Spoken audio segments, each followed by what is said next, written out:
Traveling the Vortex.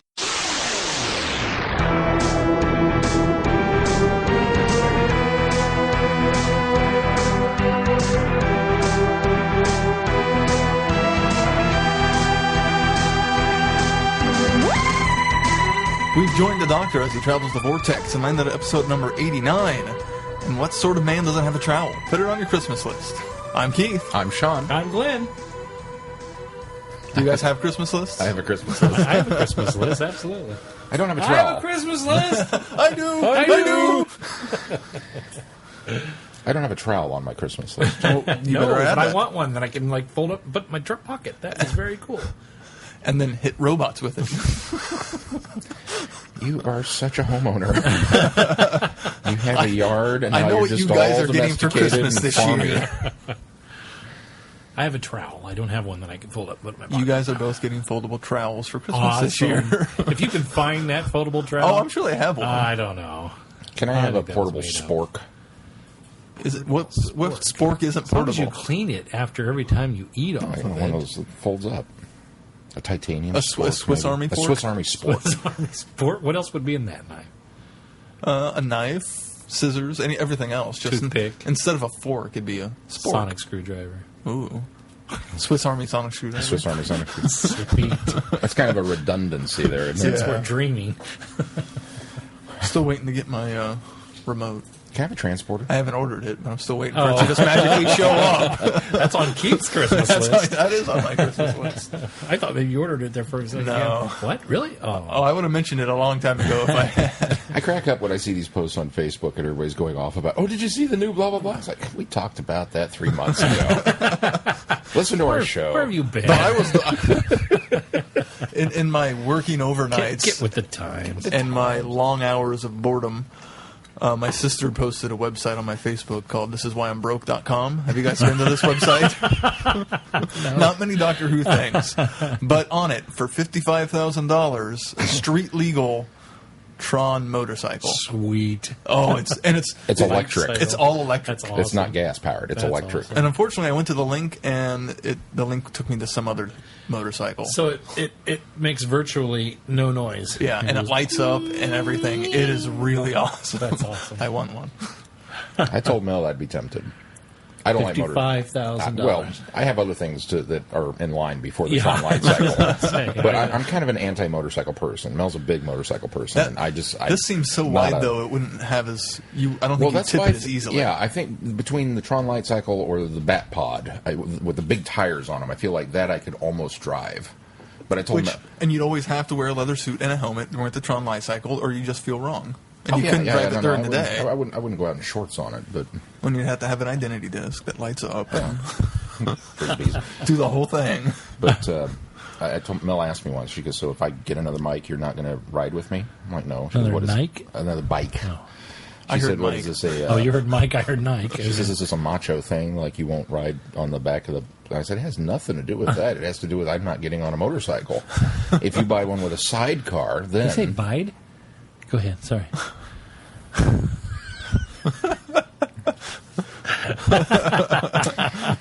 No, I'm poking the bear. Yeah, but I'm not grumpy. I'm getting grumpy. You just sound grumpy because of your voice. You're losing your Yeah, voice. my foray into the NFL today. The berries. The berry? Wow, The I berry. can't talk. The bear's never grumpy until you start poking him with the stick, and then he gets grumpy. No, you're grumpy frequently. That's why it's fun to poke What are you saying? I'm the bear all the time? Pretty much. Oh, no. The achievement's all about you, baby. My name's not on it. Anyway, Mel wants a motorcycle. You don't want one. Yeah. You won't ride on one. You won't ride on I won't ride on one. I'll ride it if she gets a sidecar. I'll, Will you dress up like Short Round? sure. Or Robin. Because Or a Robin. 6'4" short round makes a lot of sense. Wrong way, Dr. Jones. Left tunnel, left tunnel. Or Henry Jones. Or Henry, yeah. That might be easier And now to pull off. that I planned on with my white hair, and I'll borrow your tweed coat. And Or Bucky from I'll, the Captain America comic book. I'll sit around Oh, in the sidecar with my pants off like Sean Connery did. But Yeah, I told her, you buy a sidecar, you can buy one of those old World War II motorcycles. I'd ride around in that, but just a regular one? No. She goes, it's just like a bicycle. I said, no, it isn't. I don't get up to 60 miles an hour on a bicycle. Mel's one of those, she is an extremely safe, motorcyclist. She's constantly helmet and jacket and pads and the, chaps, the whole bit. And she admonishes other people when she sees them nonstop. Look at this guy. He's leaning into the turn. He's doing it wrong. He's doing, just she knows far more about it than I do. But, she would be an extremely safe driver. Doesn't matter. Not getting on it. But the Tron bike, maybe. That's my new sign. It says tangent. Glenn has a tangent sign. Every time. Do we need to get a sign that says sarcasm? Every time we tangent. You have a sarcasm sign?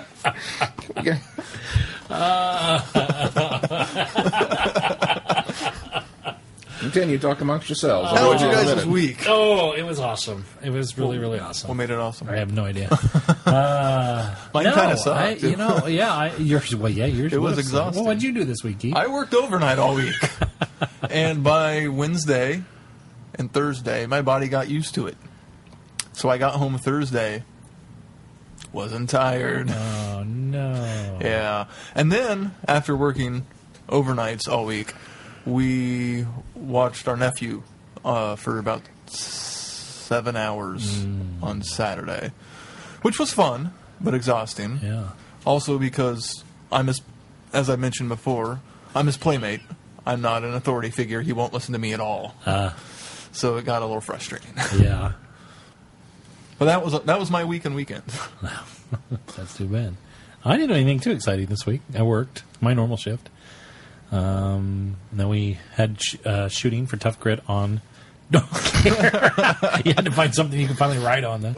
Yeah. It's kind of anticlimactic on the joke end, wasn't it? We shot one of our final episodes so far of Tough Grit. We've only got 5 left, I believe it is. How was the premiere party? Premiere party was a lot of fun. We did that Monday night. I didn't get to go for the whole thing, and I didn't get to be there for the viewing, but Sean will talk a little bit about that. But I did come for about a half hour and eat. Yeah, I did come for a half hour and eat. They did have the volume up. We had to request that. And we had to request them to change off of whatever. I don't know, is the NBA still on? There was a sporting event on that night, and they changed it over to RFD TV. And I'm not going to talk in any way disparagingly about RFD TV. But I don't know what that train show was that led into us.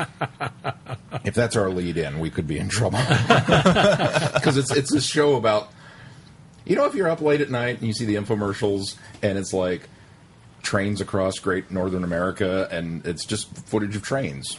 Trains backing up, trains going forward, trains in the Rockies, trains in the plains. I'm sure it's great for train aficionados. Yeah, I love trains. And even I was kind of going, snore. Just nothing's happening on this show about trains. There were no train crashes. It was just trains. There were no train crashes.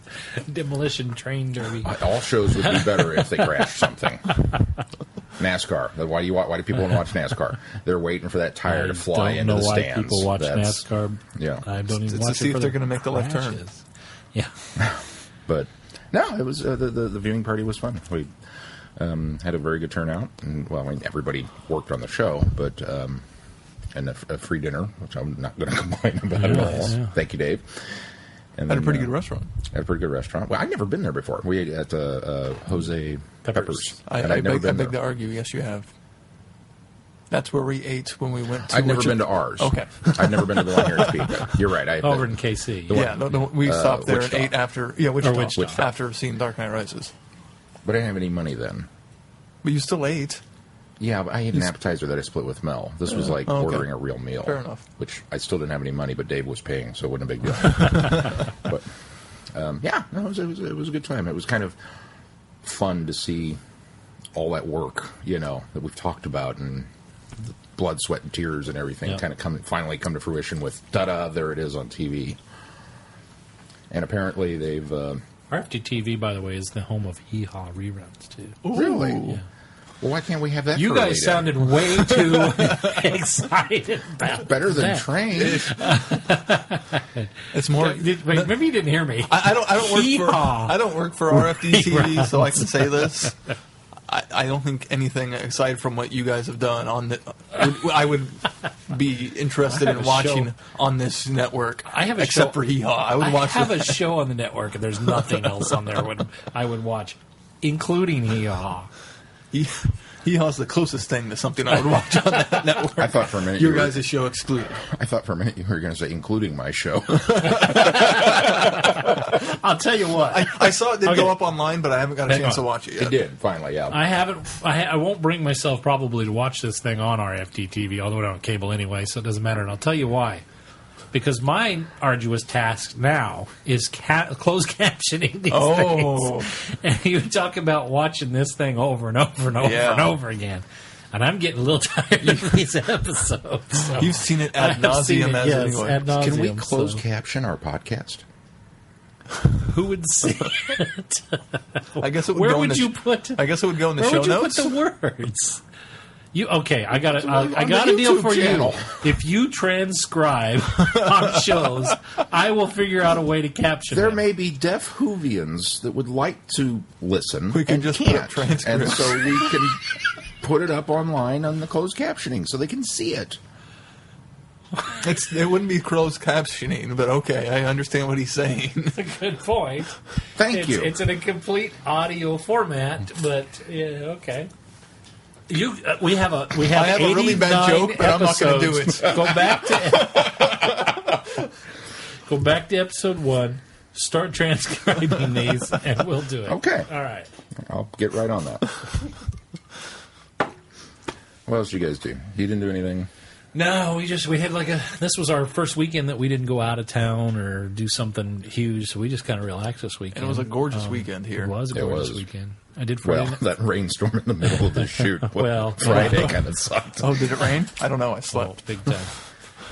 I can't complain because we need the rain so badly. Yeah, And we do. can you believe this? All that rain. I mean, we had this huge downpour just right in the middle of, thunderstorm, and we pulled up radar, and it was red. Like, oh wow! And of course, you left in the middle of that, so you missed that. Well, it part was of raining when I left. Yeah, well, in fact, we did that first challenge in rain, not the downpour deluge No, you guys had. well, you saw the Facebook page. We broke and Yeah. had to You're shelter all in the over barn. standing in the barn. Well, they stopped and they said, well, would we? The first question was, do we break for 2 hours and wait for the entire storm to pass and then come back out in between this and the next one that's coming, or do we break for 15 minutes, let the severe stuff get past, and then keep going? And the contestants were the ones that were like, I ain't waiting for 2 hours. Let's get it done. Because that hay, because they were lifting hay bales on this one, and it was going to get really soggy and wet if they waited too long. So I don't blame them. Yeah. These things are already, 25 pounds apiece that they were picking up. Probably more than that, you think? But 50, I don't know how much they were. 30, but 35. I'm not on a farm, I don't know. But so then we're standing. What? We're not on a farm. I'm not on a farm. We're not on a farm. Wow. You, however, own a trowel. Yeah, but I also own a yard. There's that. But then okay, so where do we take shelter? Do we truck everything down the hill and go back to Mom's house, or what? And Hank looks at the barn. He goes, "Well, just shelter in the barn."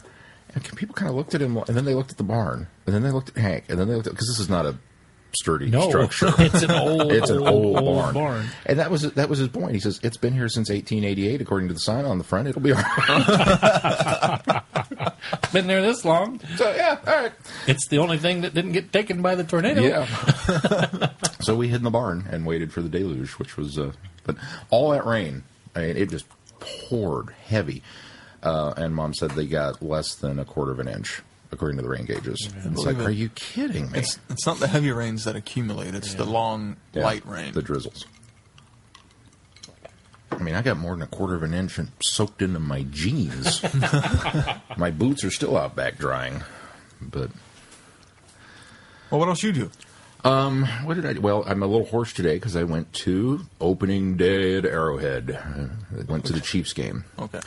I would have gone anyway because I am a fan, but a friend of ours, Will, wanted to do that for his birthday, and so we went to Arrowhead, and it was a typical day at Arrowhead. any of the football fans out there that are listening are going, I feel for you, buddy. I'm sure it wouldn't even be a typical day because this was this opening season. This is it was the opening day of the 2012. You'd think it'd be a bigger, better festivity. Oh, it was cool. It was the opening day of Probably more 2012 crowded. season. Unfortunately, the 2011 Chiefs showed up, so there was that. Yeah, well, see, this is the funny. You see the hat? He has a Chiefs. I have a Chiefs hat. So we get to the stadium, and this is going on the YouTube channel. Well, You mentioned it. We got to take a picture At at least least. take a picture of it.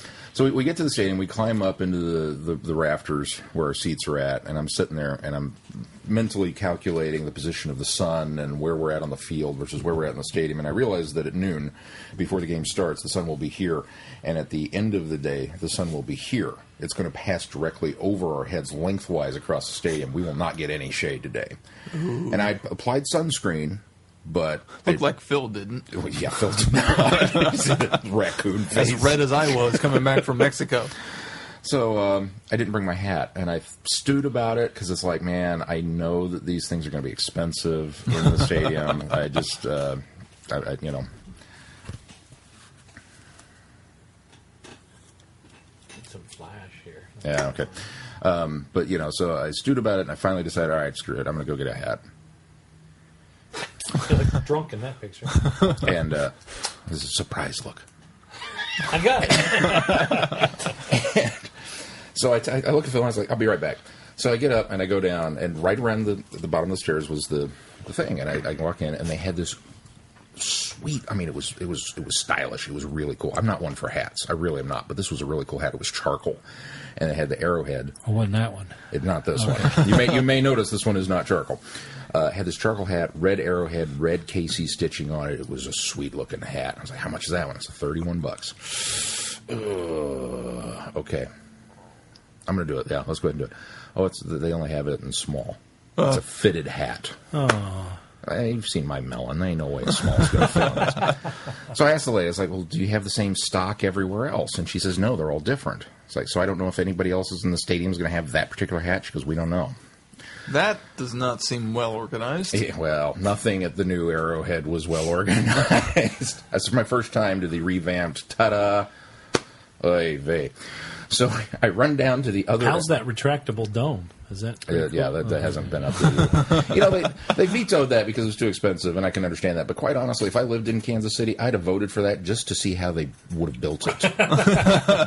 You would have paid the You extra saw money. the concept art Oh, for yeah. it. Oh, my God. We've got two stadiums. We've got Arrowhead and we've got the K, or Kauffman, or the Royal Stadium. And they sit, the football and the baseball stadium sit side by side in one immense flat parking lot. And they've been trying to get a Super Bowl, and they won't do it because we don't have a dome. So the concept was to put a series of gigantic girder poles across this parking lot and put a floating cloud roof on top of this thing that would roll back and forth and cover both stadiums depending on which game was in session at any given time. I'd pay to see that built. Yeah? Raise my taxes. I want to see this. Anyway.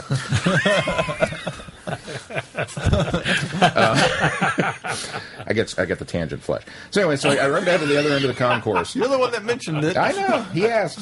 I run down to the other end of the You can't mention that and not explain it. All it does is take a word, but I can get him off at any time. I would be the greatest college professor in history because my class would learn nothing. And they'd be like, what are we going to talk about today, Mr. Collins? Well, I don't know. What do you want to talk about? Let's talk about this. They'd learn a lot about Just not everything, yeah, not about on everything the but syllabus. not on the syllabus. My syllabus would be a blank piece of paper. Ask me. And you'd have to record every seminar so that you could put it on the test. Yeah. What about this hat? So I run down to the other end of the concourse, and they don't have it at all. The hat's not available. So I asked them, and they're like, well, you might try down in the main, you know. I was like, okay, where's that? It's like, well, it's down in section 101. Okay, so I go to the elevators because they've installed the elevators now. It's like I'm not running down this big, is long this ramp. during the game? Not yet. Oh, okay. So I get to the elevators, and sheer pandemonium, chaos, nothing. The people standing there are like, this is the first year they've had the whole setup in use and ready to go, and nobody knows anything about how these elevators work. It's an elevator, guys. Up is up, down is down. Push the button, let's go. The people riding the elevators do not know where they get off. The people that are running they actually have the guys in the suits and the ties, running the elevators. They don't know which buttons to push. It's a mess. I was like, screw it. I'll take the ramp. So I run back down to the ramp and run all the way down to the bottom floor of the stadium, through the Hall of Fame, which was actually kind of cool, into the big gift shop. They don't have the hat. It's like, are you serious? This is the main gift shop at Arrowhead Stadium. You don't have this hat. So I look at my phone and look at the time, and it's getting close to kickoff, and I've got like 10 minutes. And it's like, I should just go back up to my seat, and because this is opening day, I want to see the pregame festivities. I'm missing all of that. I want to see the Pledge of Allegiance, or the song National Anthem. The Pledge of Allegiance. I do that too. I want to see the National Anthem and all that, right?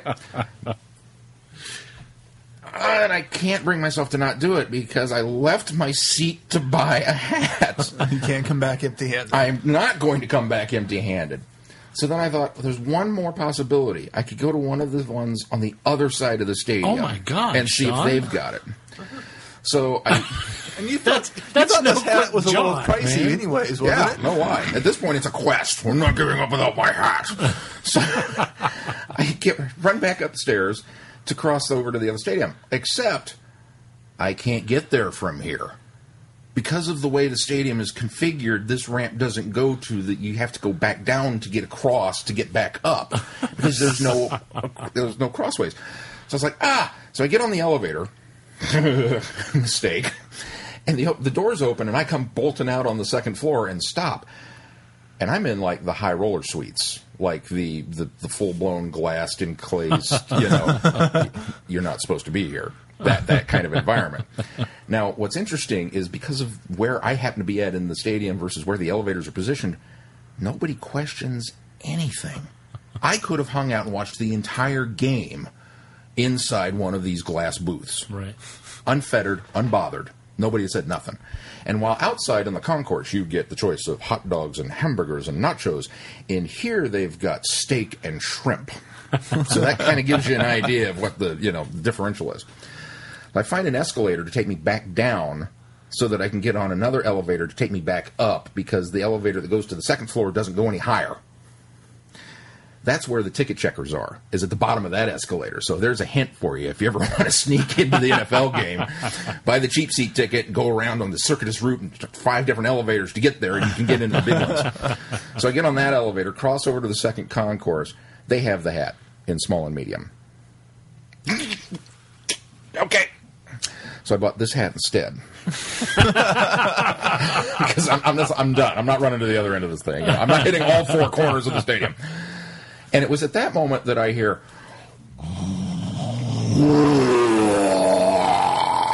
and I look up, and the stealth bomber that they had fly over the stadium for opening is going across, and I catch this much of it from the corner of the V that the sky is exposed under this concrete concourse, because I'm not in my seat.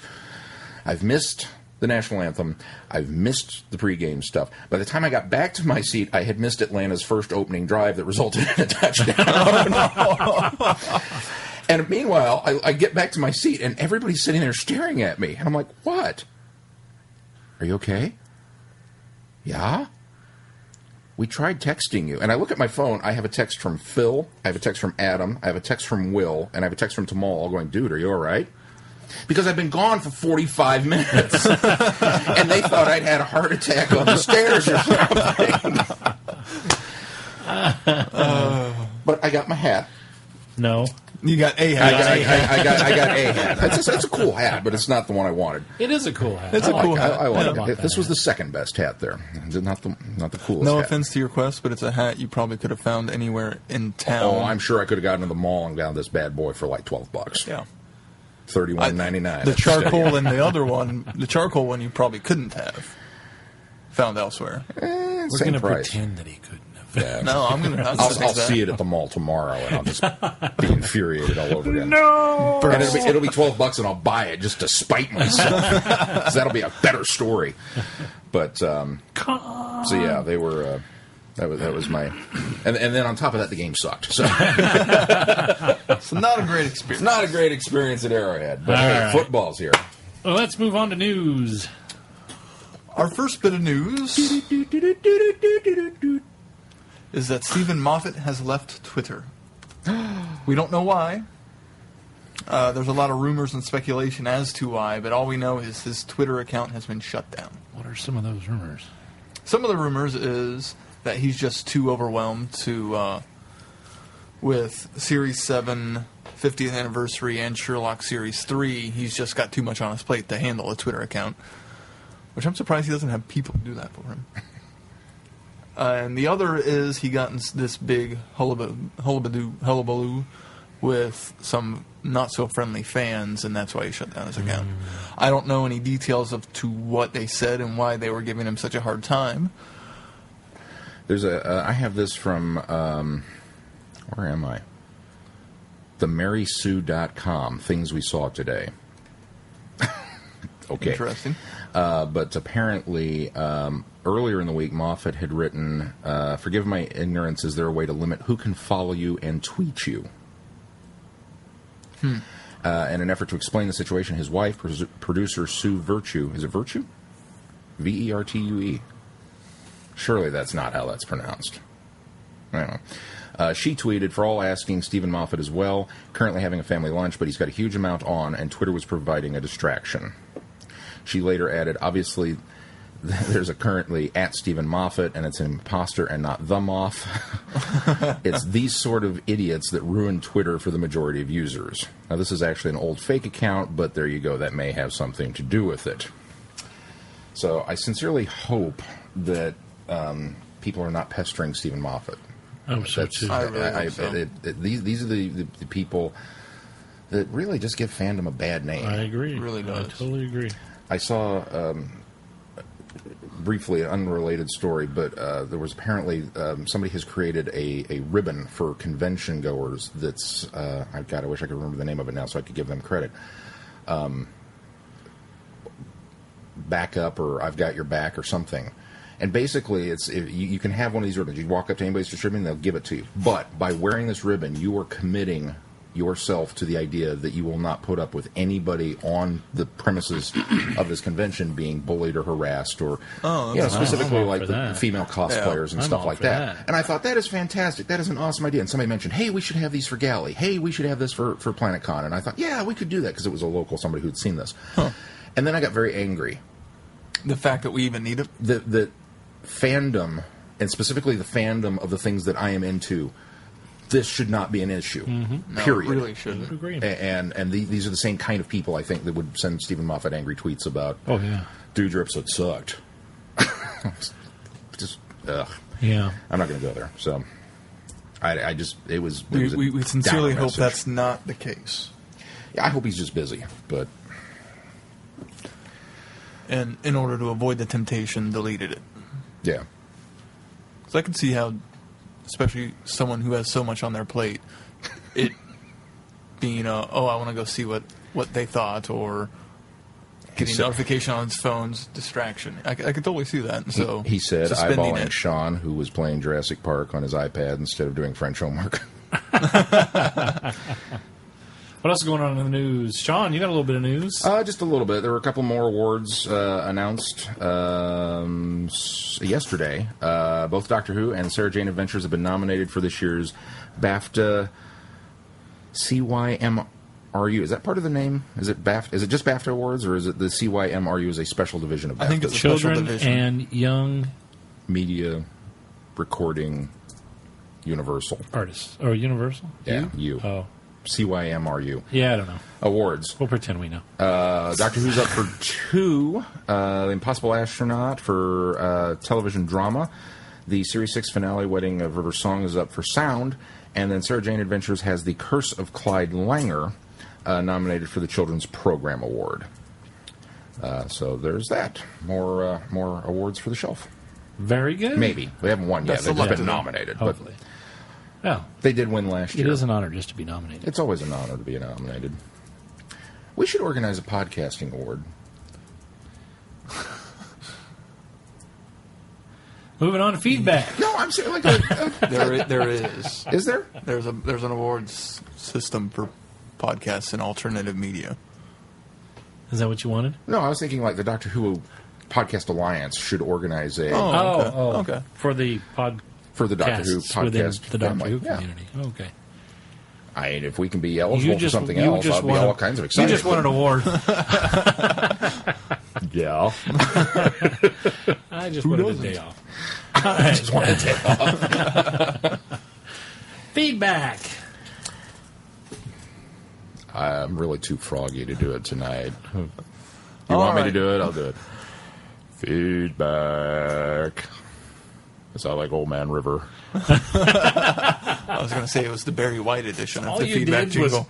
Feedback. Oh, that's even better. You can do it from now on. No. All right, first up, Andrew. Andrew. Comment question. Hello, all. Hello, Andrew. Hello, Andrew. Spoiler warning for the Australians and anyone else who has not seen Asylum of the Daleks. I guess we should just give that warning out now in general. Oh, yeah. Spoiler warning for anybody who has not seen any of Series 7. Yep. So we're going to talk about all of it and a lot. Yep. I just watched Asylum of the Daleks for the third time, and I really wanted to share my opinion of it with you. But that would fill several dozen pages, so I'll restrict myself to the main points. It was visually stunning with faultless acting, but let down by the script, which failed to be internally consistent. Again and again, the dialogue contradicted itself or made no sense in a Dalek context. Some examples. The Daleks have an asylum for mad Daleks, as it would be offensive to destroy such divine beauty. Their plan is to destroy the asylum and all the mad Daleks. Now, okay. I agreed with that. I was like, yeah, he's right. That doesn't make any sense. But they weren't going to destroy the asylum until there was the threat of the Daleks escaping. Correct. So Yes. I'm okay with that. Yeah, no, that's what initially that's what I thought too. I thought, well, they're going to destroy what they said they wouldn't destroy in the first place. But then, yeah, that was the point, is the fact that they were going to escape. So, as Sean said. The next is the Doctor to Dalek Supreme. So tell me, who do the Daleks send when they're too scared? The Doctor to Amy Pond, hang on to scared, scared's not Dalek. Any rebuttal?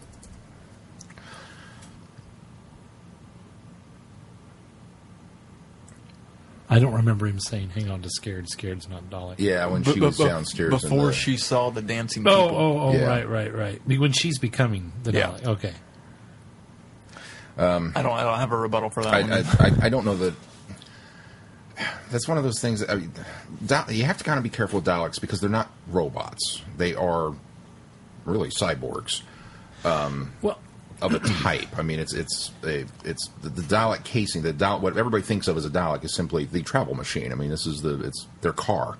Yeah. And the Daleks are the genetically engineered lumps inside. But they're genetically engineered to eliminate most emotion. Except for hate.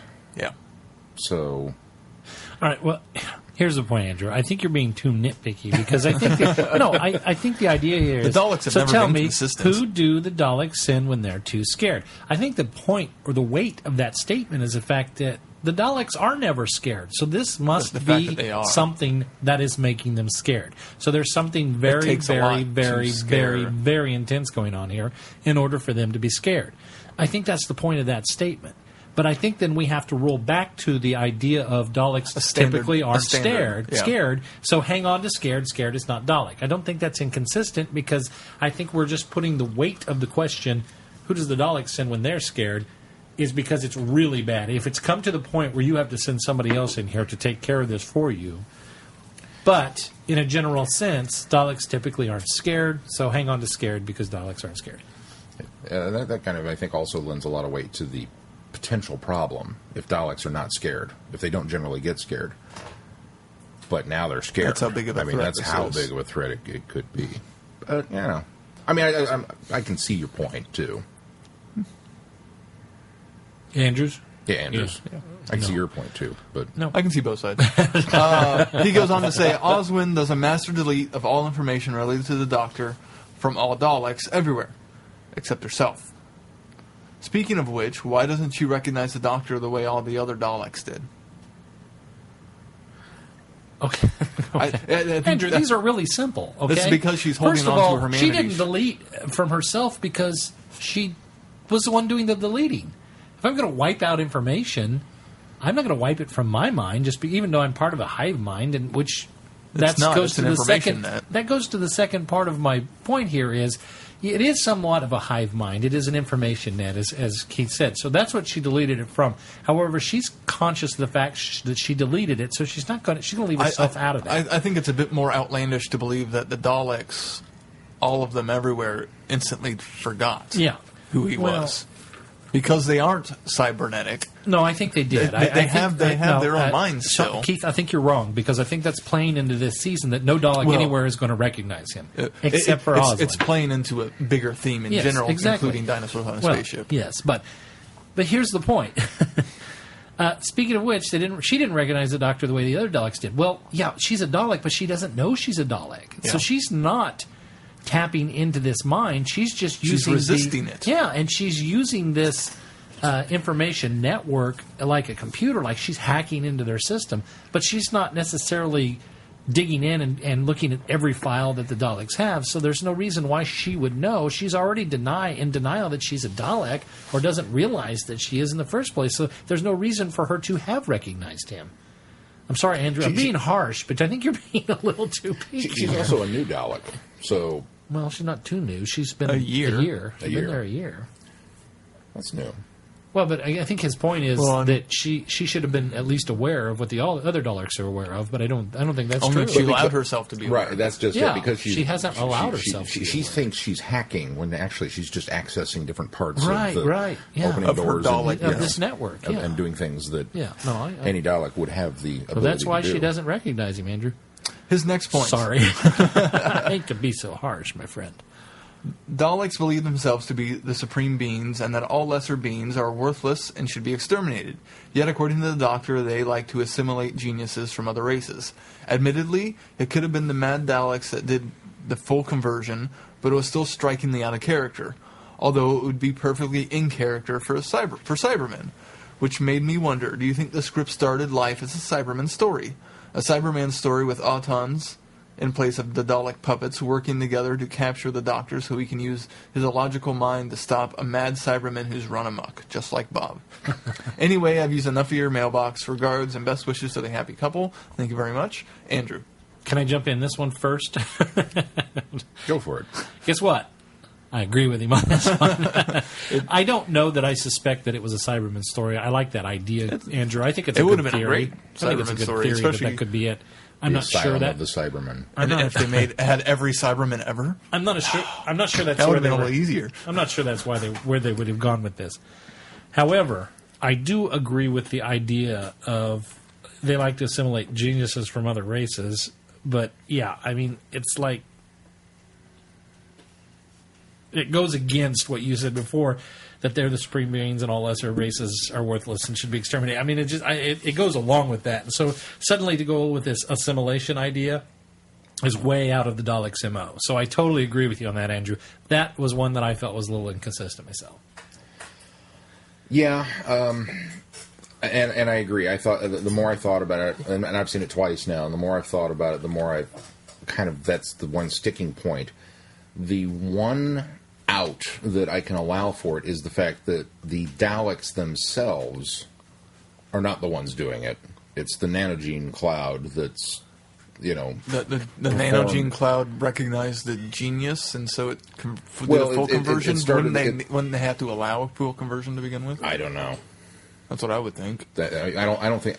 There were so many new ideas tossed at us in this. The idea that, first of all, they have these nanogenes. Secondly, that it's because this is the other thing, is that the Dalek propers did have these puppets, these Daleks in disguise, as we jokingly call them. Well, they had to have got those from somewhere, so they're obviously utilizing some of this nanotechnology, I would think. I don't think these are fully engineered Dalek suits. It's just like the ones on the asylum would be. But I don't know that the regular Daleks are looking to assimilate people versus the insane Daleks. No. Here's the thing. Refresh my memory here. When did it ever say that the insane Daleks were trying to... No, that's just us... that's just a prepossession. Yeah. No. See, I totally disagree with that. I don't think it was the Dalek. I don't think it was the insane Daleks had anything to do with it. This cloud, essentially, around this planet was one of the protective barriers, is what it was. And anybody that went through was going to end up being assimilated. It wasn't the insane Daleks that set that up. It was the Daleks as one of the defense systems for the planet. So the Daleks are the creators of these nanogenes. Right. The Daleks are the creators of the idea of creating Daleks if you went through this planet. So that was a self-defense thing. On the flip side of that, they have now taken that step because we do see the slaves. This is suddenly the replacement for the Robomen or the Ogrons or the any slave race that they have used. This is a supplement for that, and so I don't think it's necessarily even a idea of assimilating people to become Daleks in the way to serve them on the ship that way. I think what happens is you get a full conversion if you go through the cloud on the planet. That's so that you just become a Dalek there, and you're one of the masses there as well. Because in order to go and it's the Daleks that are using the nanogenes that created the nanogenes. Right. It has nothing to do with the whacked out ones. Yeah. Well, regardless, that is a bit of inconsistency. Crazy. And anyway, I don't think any of us can deny that was a little bit of a sticking point. Yes, that was one thing that I had a little issue with, but. And it's easier to come back a week later after seeing it a couple times and start to be a little more critical on it, because I know we were all just mesmerized. The first time out. Even the second time I was mesmerized. Even the second time I'm still mesmerized, and I'm still impressed with how genuinely good the episode is. Yes. But you do pick up on those little things. It's like, hey, wait a minute. But then again, it's Doctor Who, so there's a certain amount of that. You have that with almost every single episode. You sort of have to suspend some. There's a certain amount of that you just let go.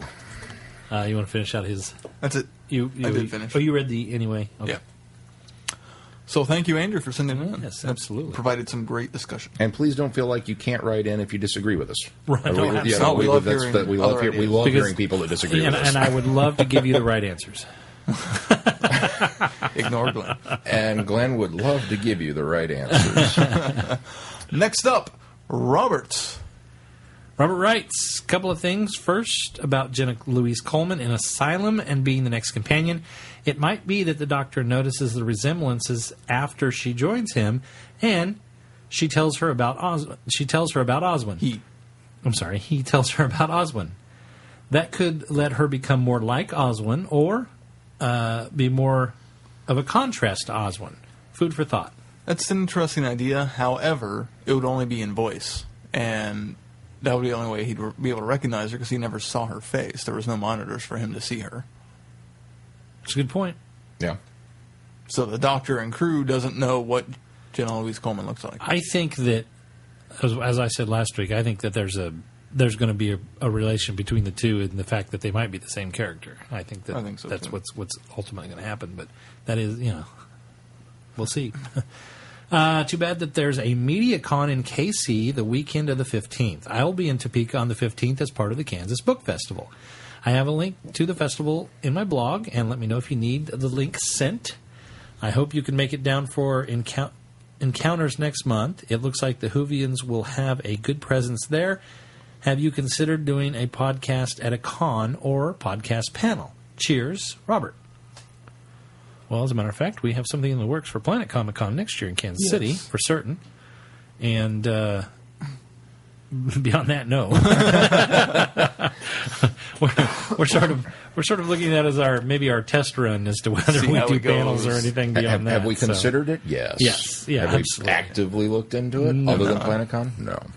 And we're sad to see you're going to be here on the 15th, although we might be able to. The con's not a whole day thing, so we might be able to. I probably will be out. Book festival, which I'm always saddens exhausted me. after a con. Well, it's not even that. It's because Mel's birthday is the 12th, and so we're using next weekend as kind of a. I'm not going anywhere. I'm not doing anything. We don't have a shoot on Friday, so we're going to kind of go down and use the con as an excuse to get out of town for a little bit, and probably grab a hotel and just hang out and do nothing. So but I'll be back in probably town. Won't be available, but these two guys might. I'll be back in town. So. Well, it's always great to hear from you, Robert. And do you, and keep us posted on any of the stuff you're going to be. Do you want the link? Can we find that? We'll get the link for. Yeah, I just have to email him and get the link. Kansas Book Festival, and we'll put that in the show notes. Which I believe is done by our First Lady. Yes, it is. It is put on by I can't remember her first name now. Brownback. I want to say Linda, but that's all right. Nope, Linda was Graves' wife. Okay, yeah, that's what I'm thinking of. Lady Brownback. Yeah. Is it Carol? Carol Brownback? That doesn't sound right either. Doesn't matter. I'm sure I'll have her on at 5 o'clock next week. You know what sucks? You know what else is next weekend? What? The Friends of the Library book sale. Oh, is that next? Yeah. Dang it. That means it's going to be Sunday again until I go. It was one more That's where thing it that was I don't last have year. money for. Reasons why I'm broke websites. You don't need a website. Bought a hat. I told Mel about it. You know what she told me? And I was all prepared. I had this very logical, okay, here's how I'm going to broach the subject. Unfortunately, the weekend that we're going to be gone, it happens to be the Friends of the Library book sale where they sell the used books and whatnot. But, we went last year and we spent And how many of those books have you read? quite a bit more than we should have. Neither one of us has the space for additional books, and we've not read any of the ones that we bought last year. So I've started a couple of the books I got last year. I haven't read a single one of the books that I bought at the sale, and I bought bags and bags and bags of books. And so I started to launch into this. I said, it's the Friends of the Library book sale, and Mel looked at me and she said, we don't need to go. We haven't read any of the books from last year's sale. I went, you know what? You're right. We don't need to go. Thanks for clearing that up for me. Nice. Next bit of feedback comes from a first-time writer, Brenda.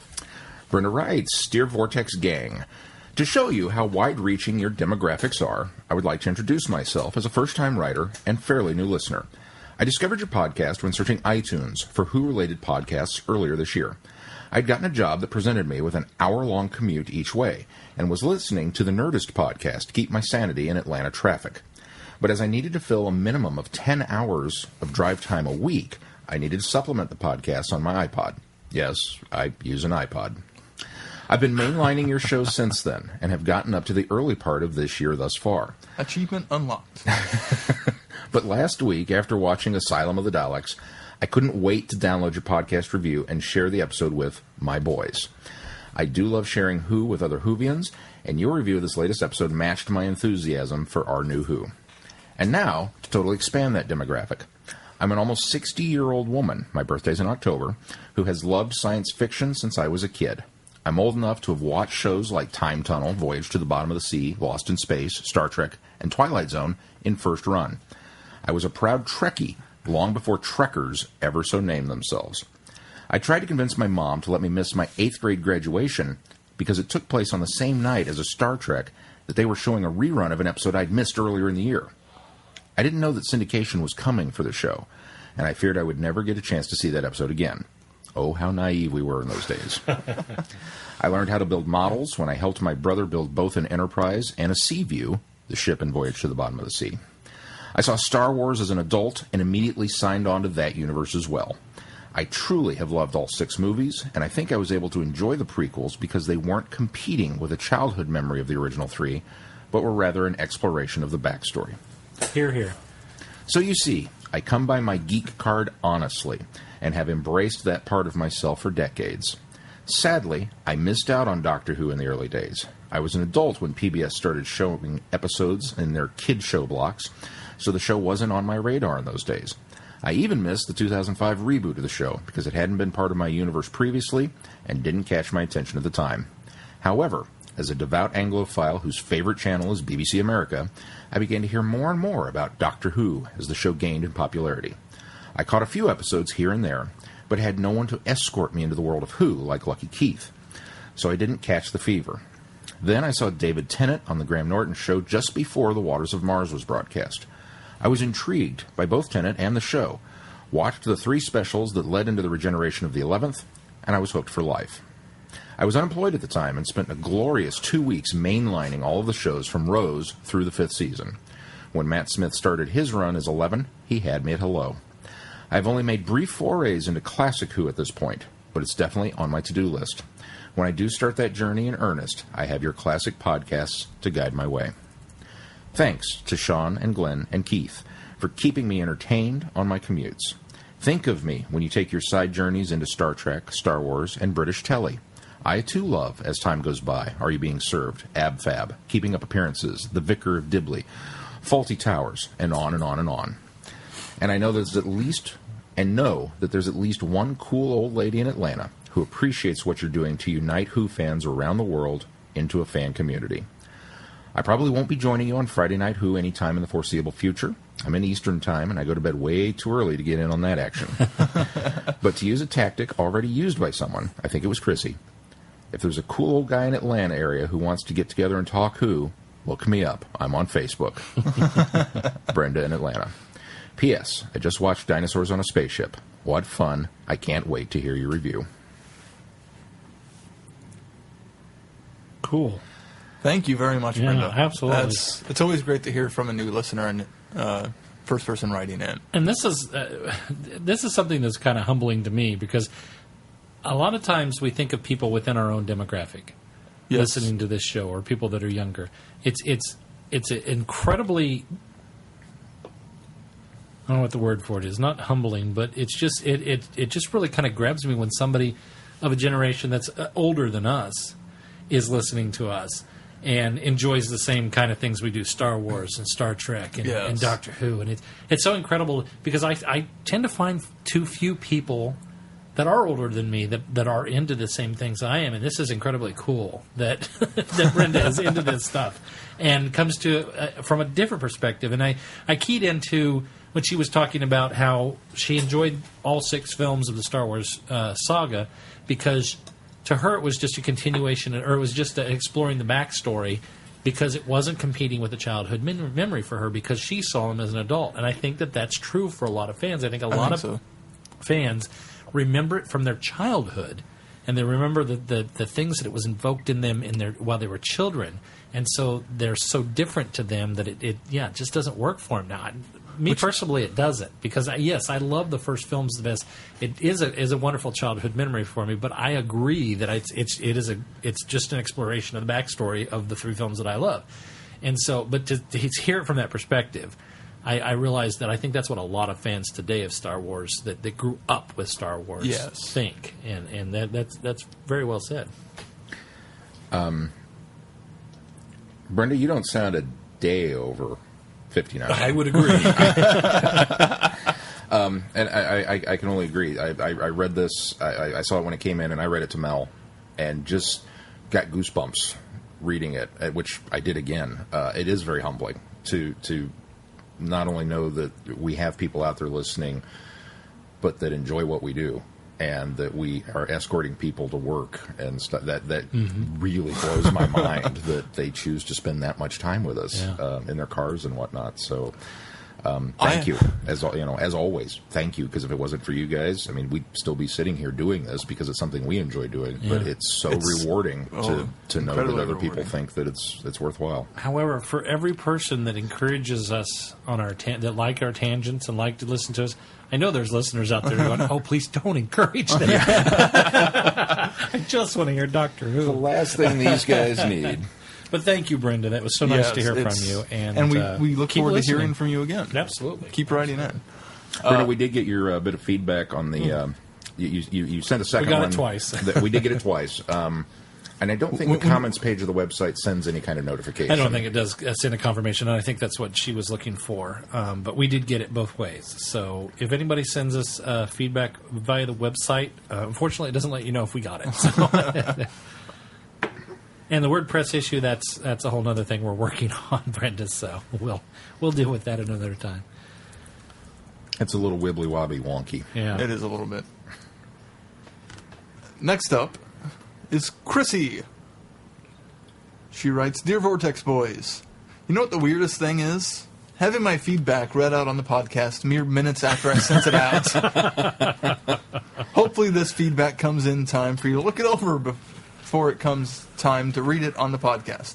This time I didn't include any obscure Bible references for you to Google in the middle of recording. That might help. Invasion of the Dinosaurs." Google that. Hang on. You send whatever you want. We'll Google it anyway. You act like we actually read these things in advance.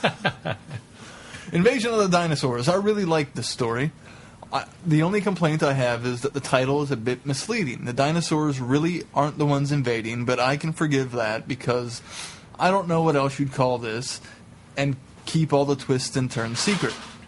Sarah Jane is brilliant as always, and I didn't realize this was only her second televised story until somebody mentioned it on Friday Night Who. I think it's funny that the Doctor and Sarah Jane spend the first episode being arrested and detained by UNIT while all this crazy stuff with dinosaurs is going on. Of course, once the Doctor gets back into UNIT, he's the one that figures out what's going on. Also, on the subject of Mike Yates, there was always something I didn't quite like about him. I just never warmed up to him as much as I did Sergeant Benson. Now she's justified. And now I know why I prefer Benson to Yates. Turns out Yates was a double agent for the bad guys. Okay, maybe he wasn't always a double agent, but his intentions turned out to be less than good in the end. The Brigadier was great, and the Doctor was wonderful, as always. Really, this whole story is just lots of fun. Dinosaurs on a spaceship. The robots were funny. The Triceratops was cute. And that's all I've got. Really had nothing of value to say here. I'm leaving this one up to you guys. Aww. Maybe you can come up with something substantial to say because I don't know how I feel about it. Good luck, Chrissy.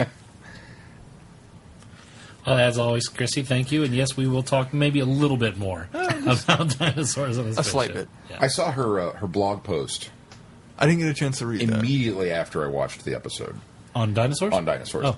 And it was pretty much that. It was, I don't know how I feel about this one yet. She says, it's not that it was bad. I'm not sure if it was good. I don't know how I feel about it. And I was sitting there reading it going, honestly, I kind of feel the same way. I'm not sure Well, where this is I going fall to be a on short this one. show. No, I can wax. Are you kidding? I can talk a lot about it. I just at the time right after it ended, I sat there kind of going, I think I need to watch that again because I wasn't sure what I had just Have you? You haven't yet? Yeah, I have. Oh, I you watched have. it again tonight. All right.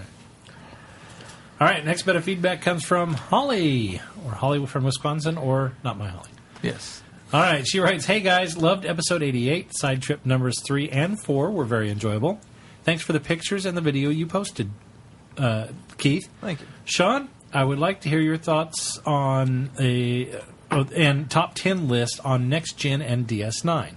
Must have been something you talked about in the side trip, which I haven't listened to. I haven't listened to his side I trip. did listen to yours, Keith. I haven't listened to Sean's. My Star Trek 101 is original series. Yeah. Star Trek 101. Okay. So Do you even delve you into gave the a top movies 10 or just the then. series? or just the series. Nice. So you gave a top 10. I gave a top 10 within that, and then kind of said, well, maybe if I get enough people asking, I'll do another one. Now So she's asking. someone's asking. So All right. look for that As long as it took to get this one up. in the near not-ish future. On the 47th anniversary. Which, Or you could do the anniversary of next I wish gen. we hadn't said anything about posting that silly thing for weeks, because that would have been even better. That It would have just been out of the blue. yeah, Cool. he just posted it on the 46th anniversary. That was really clever of those guys. They were really thinking. No, it was Friday night. I went, I really ought to get that thing posted. And then Google's little doodle came up, and I went, oh, tomorrow's the 46th anniversary. That's perfect. But in our own MO here, serendipity. She goes on to say, Invasion of the Dinosaurs. Like the story, I tried really hard to look past some of the dinosaur models that they used in this episode, and for the most part it worked. The one that really had me shaking my head was the pterodactyl that tries to attack the Doctor. The Doctor gets to use his Venetian... Sean shaking his head. The pterodactyl was awesome. The Tyrannosaurus was not. Both of them. But we'll get there. The Doctor gets to use his Venetian Aikido skills quite a bit in this story. And mad props, Holly, for spelling Venusian Aikido. Prime Minister Grover and General Finch, I really didn't like them that much at all once it was known that they were behind what was going on with Professor Whitaker and putting Mike Yates almost right in the middle of it. I'm wondering if he didn't get some brainwashing to make him more obedient to what Grover and Finch wanted done. See, she's trying to justify it because she liked Yates, I can tell. Yeah. That's too bad. No, not that you like. I mean, I feel sorry for you if you liked Yates, because I sort of liked Yates too. He was no Benton, but I liked Yates. He's no Benton, but Anyway, I really feel for the Brig and Benson in this episode with trying to stop the problem but getting shut down at almost every turn. I was really hoping towards the end that the Doctor would mention something about either General Finch or Prime Minister Grover looking tired. Ooh, that would have been really cool. That would have been awesome. Sarah Jane in this episode was great. She, of course, wanted to investigate what was going on, and the Doctor wanted to make sure that she was safe after her run-in with the T-Rex. I love the ending where she says to the Doctor she's done with time travel, and he just starts going on and on about the planet Florana, and she gives in. Dinosaurs on a Spaceship. I enjoyed the episode. It was nice to finally be introduced to one of Rory's parents. Rory's dad seems to be taking some of this time travel stuff in stride. I'll wrap this up here. Should have much to say about it.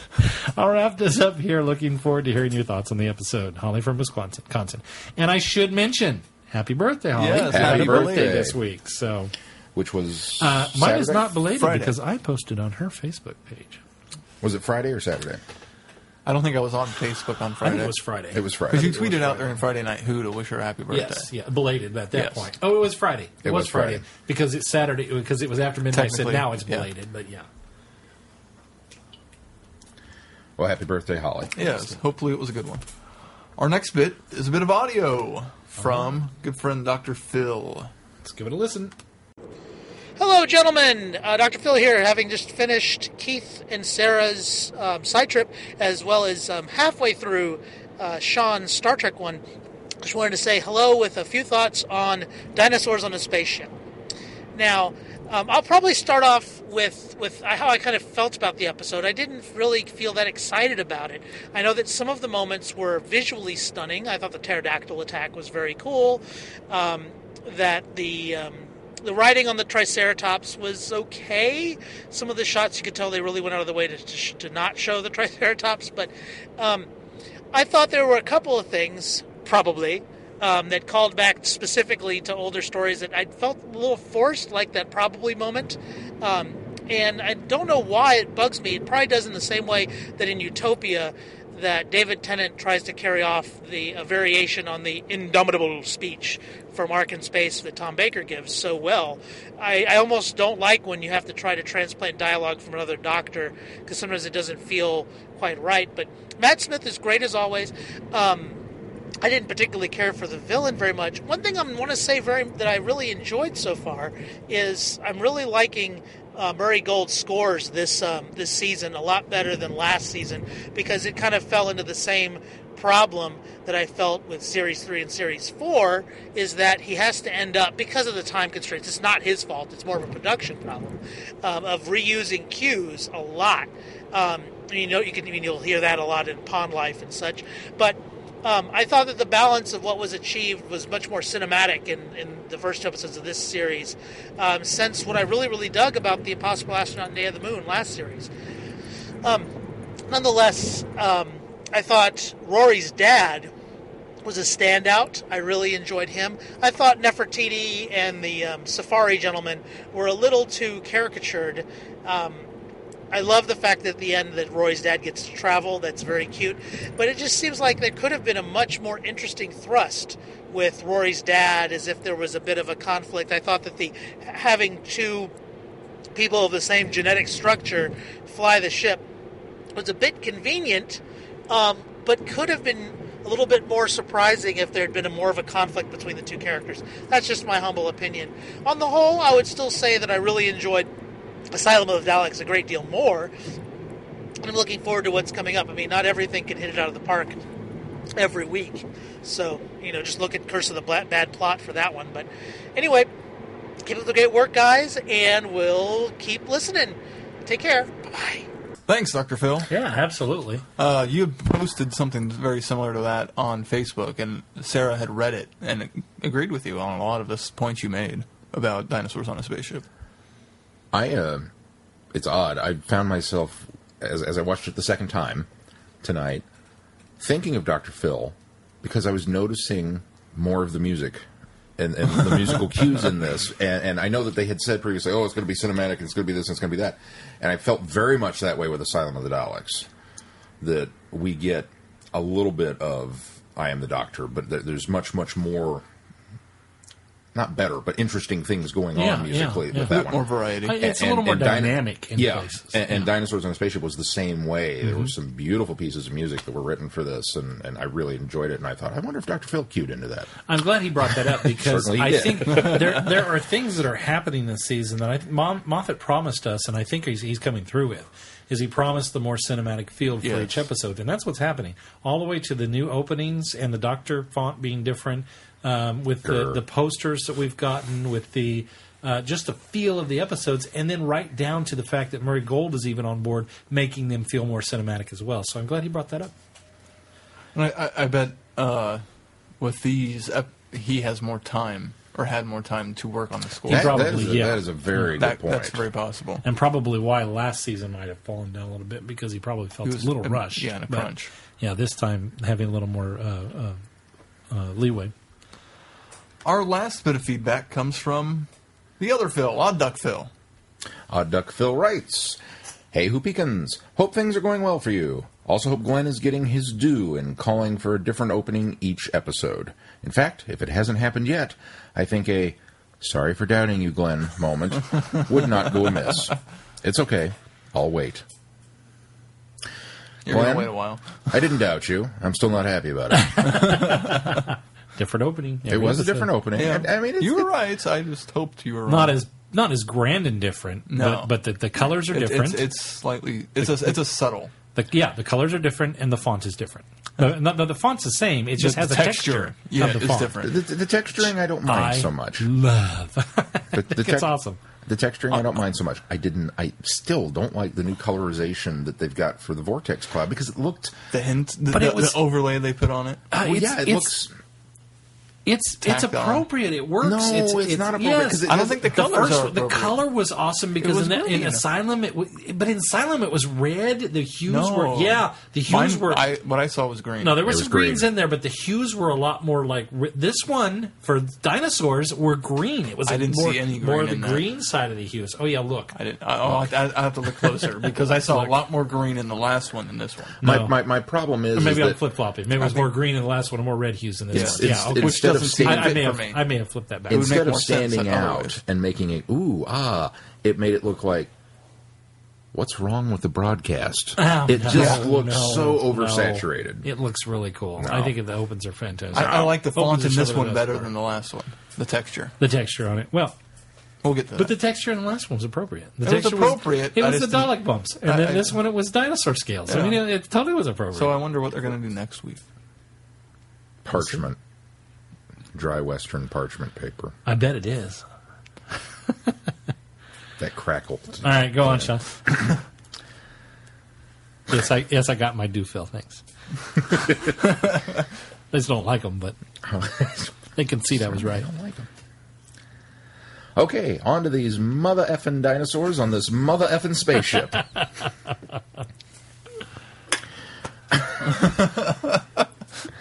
Sam Jackson would have made this episode so good. I loved the sheer glee on Smith's face when the doors opened into the to the two ankylosauruses. Ankylosaurs. I've seen that look on his face. The two ankylosaurus. Sauruses. No. The two ankylosaurus. That's plural? The plural of ankylosaurus is ankylosaurus. Okay. Deer. Yes, deer. Female deer, gray, tropical. That's a doe. I know, but that's where my brain went. All right. To the two ankylosaurus. I'd seen that look on his face since the first trailer, but it still put a smile on my face. 2, I'm not saying that Solomon didn't get what he deserved, but at the same time, it seemed a bit dark for the Doctor to send him off like that. Yes, he willingly committed genocide, and he had no qualms about inflicting pain or death to get what he wanted. But seeing the Doctor sentence him to death, he's going a bit dark. Foreshadowing. How many times did the Doctor look at Amy with sadness or regret? I really don't think Amy's getting a happy ending this half season. And, this idea's been rolling around in my head for a while. If something happens to Amy, Rory's going to lose it. He's already told the Doctor that he makes his companions risk so much to impress him, It wouldn't be hard to see him blame the doctor if anything happened to her. I really hope my gut's wrong and all, but I could see Rory coming for the doctor if things go wrong. I've had that thought too, Phil. Didn't they say recently that Triceratops never existed? What?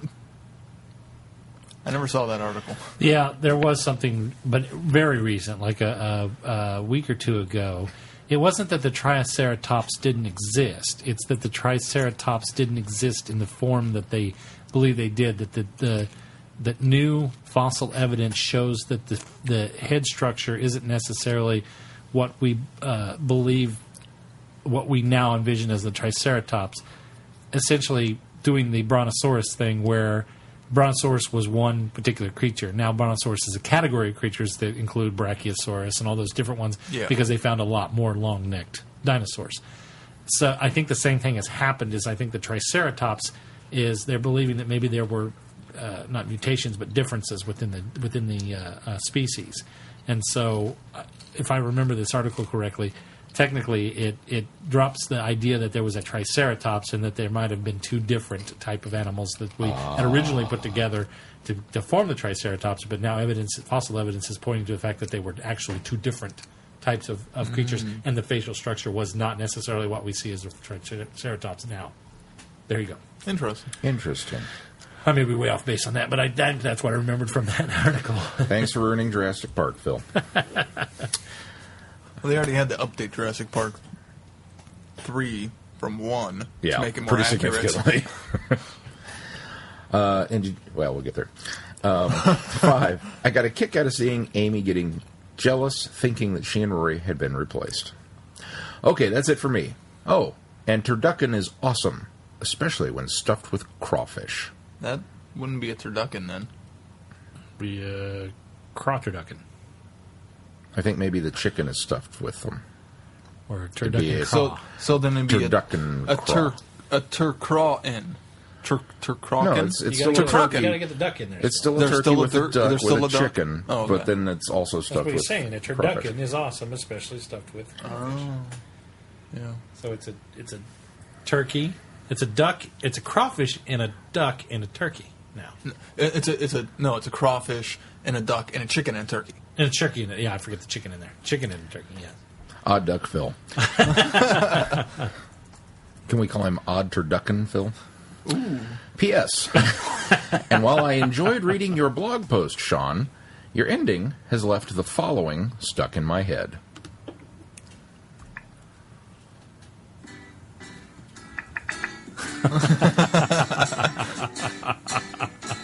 That should have been on music last week. Welcome back. Your names for your ticket out. Thanks for that, Odd Duck Phil.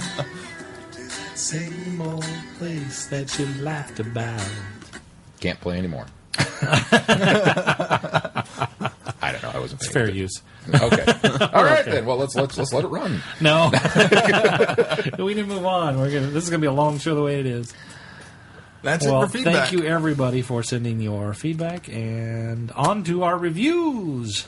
Invasion of the Dinosaurs. Oh, we have to do that one first. That's how we do this.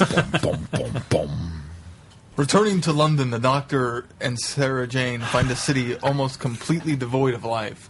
The civilian population has been evacuated in the wake of an unimaginable event.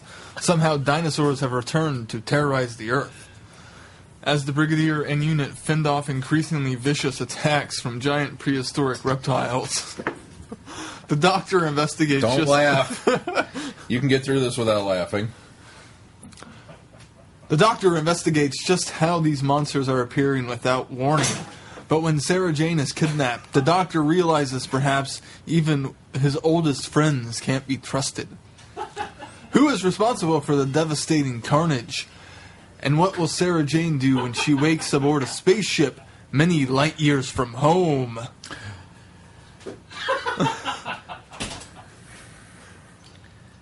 I can't give it the horn. Give it a dun dun dun. But give it a small one.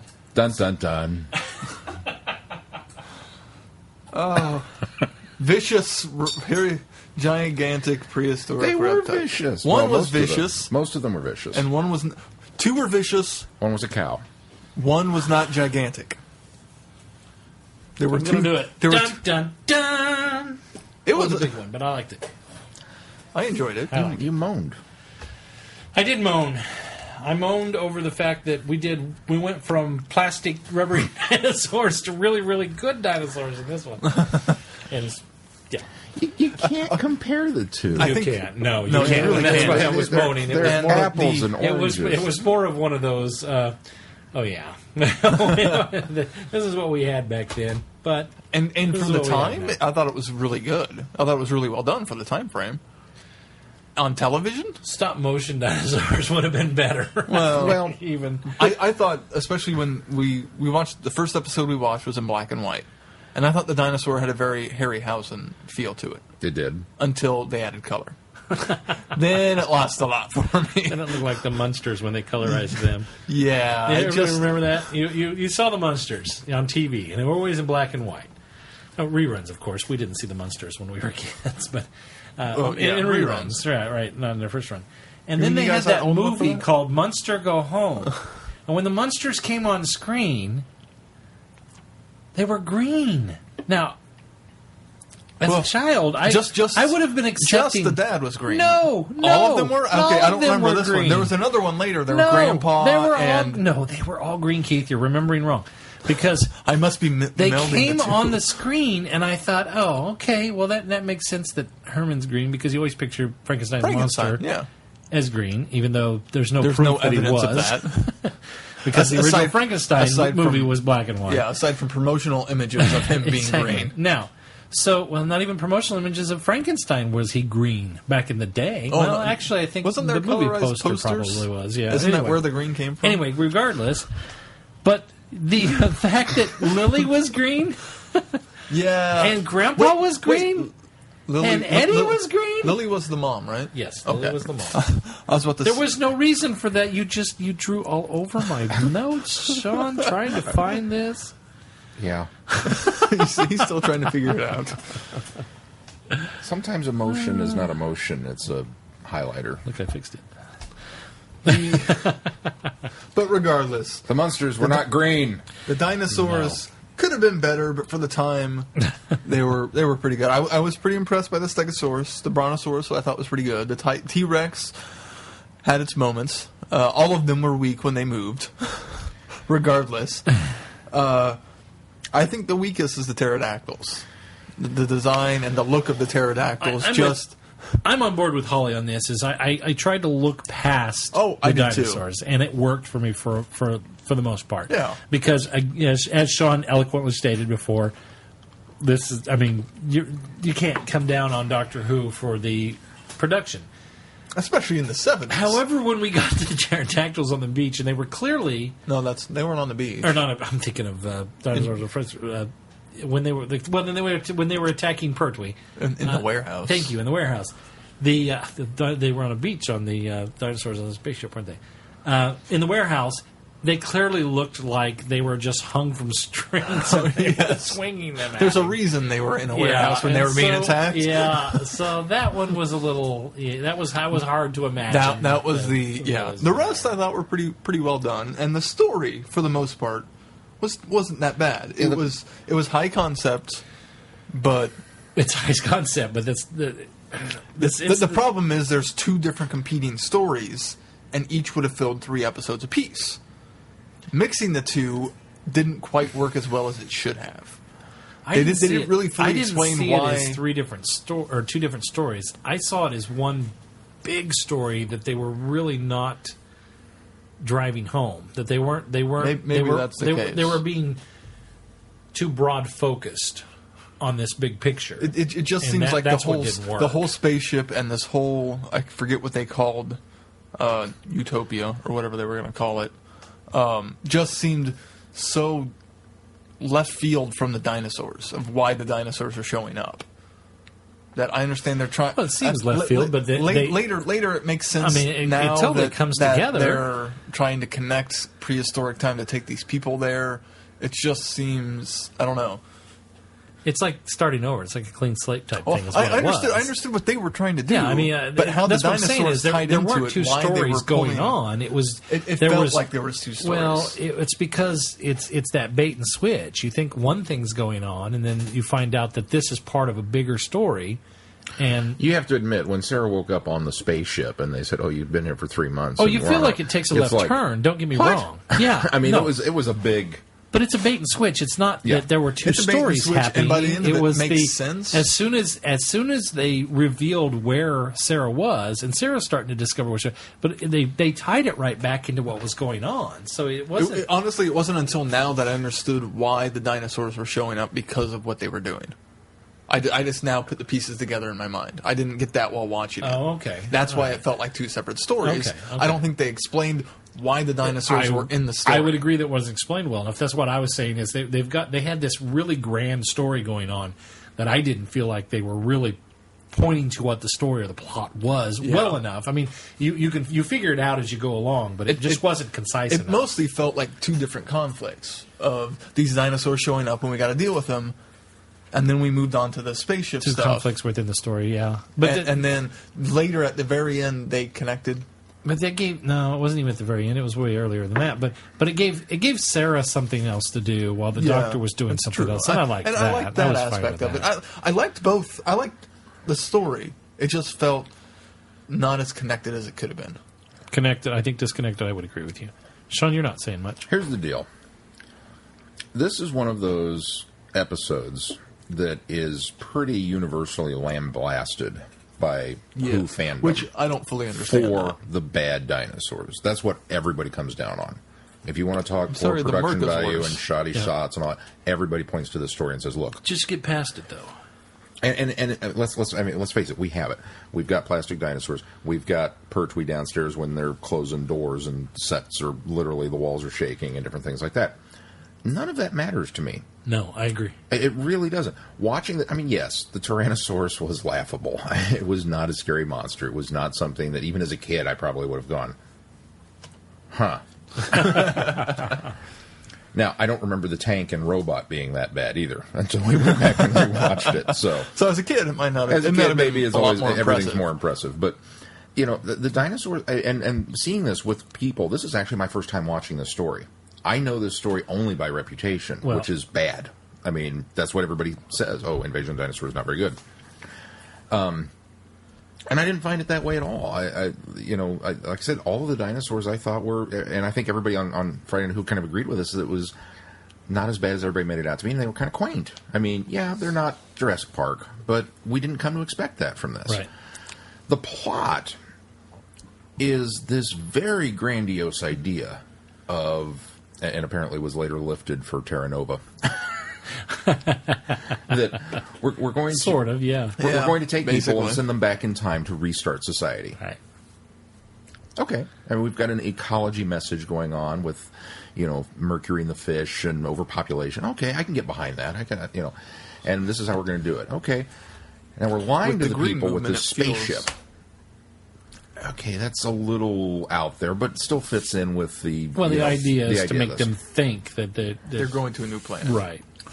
Now, Because here's- of the realization of the fact that we just really kind of wiped everybody else out so that we could start this planet over, that's kind of hard to swallow. So, And so that's tricking them with the why spaceship they makes sense. All revolted at the end, too. Right, exactly.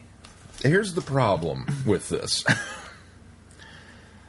The whole point is we only want this select group of people to be teleported when we activate the time machine. When we flow the switch, we only want these people to be included. So we're going to empty London. So then there won't be any people there except for the ones of our choosing inside the fake spaceship. How do we empty London? Dinosaurs. We have a time machine. We'll go back and grab dinosaurs and bring them forward. And people will freak out and run away. And then we'll have the city to ourselves for this going back bit. In hindsight, to me, it feels like they were trying to... They were working on their connection to go back, and accidentally pulled them forward and realized the harnessing of that and used it that way. Yeah, I didn't get that. They said it twice that when they were asking about, well, will the unit be taking, he says, well, we're on the peripheral, so probably not, because of, I mean, they were very specific about the zone and the area the range that this thing had. Second problem, we've got all these people in hibernation locked up in the spaceship. So we've developed hibernation technology. I mean, we put them to sleep for 3 months. They've got it. I mean, I don't know if it's self-induced coma or what they did to these individuals that they made them believe they were going to sleep on this colony ship. So we've got the technology to do that. But we haven't really invented the time machine yet. We can do little things with it, like pull dinosaurs around, but it's not until we demonstrate with the coffee mug that we actually have made this thing work. So how long were you going to keep these people unconscious while you worked out the bugs on this? That seems like you put the cart before the horse in a big way there. You really kind of reverse engineered this wrong. Are you telling me, quite honestly, and now, okay, we needed the nuclear power generator for the source. Okay, I'll buy that for your reason for setting it in London. But you're telling me you couldn't have dismantled that and moved it out to the sticks and done all of this out in the middle of nowhere where nobody would have bothered you, nobody would have noticed, and you wouldn't have had to mess with dinosaurs? And then just all of a sudden, whoosh, you're in the past, and none of the rest of us would have known. You can't lay 60 miles of industrial cable from the nuclear generator out to where your compound is? Well, not without any questions being asked. It's easier. Exactly. It's easier to bring dinosaurs from the past into the future. That's the problem with this plot, is that it's these nifty ideas in very wide-ranging scope, and none of it gels together. None of it makes any sense for why you would go from A to B to C to D to get there. Yeah. That's really stretching the credibility for me on this. We get a lot of little things. We get the Whomobile, which I was all excited because I'd never seen it. I'd seen pictures of it, but I'd never seen any of the episodes that it featured in. And which we got is the only one. And then I started doing the math, going, hey, wait a minute. We've had Time Warrior previously. Then this one is the intro, and then Death to the Daleks, and then Peloton, and then Planet of Spiders. When does this thing get used again? Apparently that was it. Yeah. As far as I know. Bessie is more of a Whomobile than this thing. More of those. Bessie is much more the Whomobile. Yeah, for me, it definitely will be. Well, it's been featured more. Well, the Whomobile was always kind of a foreign concept. I would see pictures of this thing and go, that's really strange for Doctor Who. I mean, that's out there. It's this weird hovercraft spaceship thing. I'll tell you, this was my first viewing of the episode or the story in its entirety. I years ago saw clips on YouTube from this episode. In fact, that's where I saw the Whomobile for the first time, but I didn't think about this until John brought it up the other night. I also read the novelization of this several years ago, and he's right. There was no Whomobile in that. It was a motorcycle. The Doctor was riding on the back of a motorcycle in that one. And so that was like, he said that, and says, that's totally better than a motorcycle. And I was like, that's right. It was a motorcycle in the book. Featured on the cover. Yeah, well, exactly. Yeah, it is down there. I didn't see it down there. But yeah, no, I had seen, this was back when I was rediscovering Who in the 90s and the late 90s, and I was finding clips on little-known websites that I'm not even sure out there anymore. And there was one episode of this out there that I watched. And, of course, having read the novelization, it wasn't, I mean, it was more of a, okay, well, this is what it looked like. But, yeah, this was the first time that I've actually seen the story from the beginning to end. But I knew the story from the novel, so. I don't have the issues with those. I think you nitpick some of these things about, well, why would they do this when they do this? Again, it's Doctor Who. I mean, you got to look at it from the sense that you wouldn't have a story. You wouldn't have something for the Doctor to be preoccupied with trying to figure out, number one, why these dinosaurs are in present day. That's one of those wow factors. Hey, there are dinosaurs in present day London. Well, that's just and it. This is where, in a way, I agree with Keith, because if you did a story, if the whole crux of this had come down to the scientist was insane. Or, well, he was anyway. But I mean, if he was, then it justifies the fact that they're bringing he was just doing it for fun as opposed to purpose. No, that's just it. If he was doing it for fun, I've got no problem with it. Yeah. Because it's just one of those offbeat, oddball ideas that Doctor Who would embrace and go with. If the idea was to create this golden age on Earth, which presently, and in some way that bringing back the dinosaurs was going to help facilitate Which makes me wonder if that's the with direction they were originally going But with to it bring when Malcolm Holt dinosaurs started writing forward the to empty story. London so that you could then go back because you didn't want anybody around. And really, that seems they're using weird. this nuclear generator to power this device. Couldn't they just say the nuclear generator went on meltdown and we got to evacuate the city? Yeah, I can think of a gas leak, a poison. There's something. lots of reasons I can think to get of them a out of the billion city. different things. An environmental crisis. We found mercury in the sewers. But you I know can think of what? a billion reasons more plausible than dinosaurs. No, I got an explanation for this, guys. I got an explanation. If you did any number of those things that you just mentioned, you would still have those, what we call in America rednecks, that stand back and go, I'm not worried about no mercury leak. I'm going to stay here. This is my house. This is my... If a T-Rex materialized in your front yard, redneck or not, you're still bailing people- out of that No. town. Rednecks You're are- going. rednecks You're are leaving. people that would You're stay. running. No. A big If a old, hurricane- hurricane isn't gonna stop Tyrannosaurus somebody. Rex. There Yeah, were people staying. There were looters. Yeah, that's true. There were some looters. people were yes. still saying. Why are we? My we're going point to build is, a grand yeah. society, but we've got the criminals But you'd because have had- they didn't get out. You would have You've got had, Arkham City. You would have. You'd have had a larger number of people staying back, saying, "Well, that's no big deal. I can ride that out." But when dinosaurs are looking in your windows and at night, I don't know if I can sleep here. You'd be leaving. I'm sorry. That's a legitimate reason to get out of town. You tell me if a dinosaur walked up to your apartment right now Depending and looked on in the the dinosaur. window. Yeah, you think- See, that's the no, thing. it's a T-Rex. It's looking in okay, your if front it's a door. T-Rex. Are you going to stay here? But they were bringing No, Brontosaurus you're and leaving. You're getting Stegosaurus outta here. in. Well, yeah, I wouldn't have been afraid I'm of not those defending two. their choices of dinosaurs. I'm just saying, not all of it probably wasn't T-Rex for everybody that saw them. I don't know. If the T-Rex from Jurassic Park showed up, I'd have left. If this T-Rex had shown up, I might have laughed Well, at look, it his legs don't move. until it backed slowly around the corner. They can back up. What?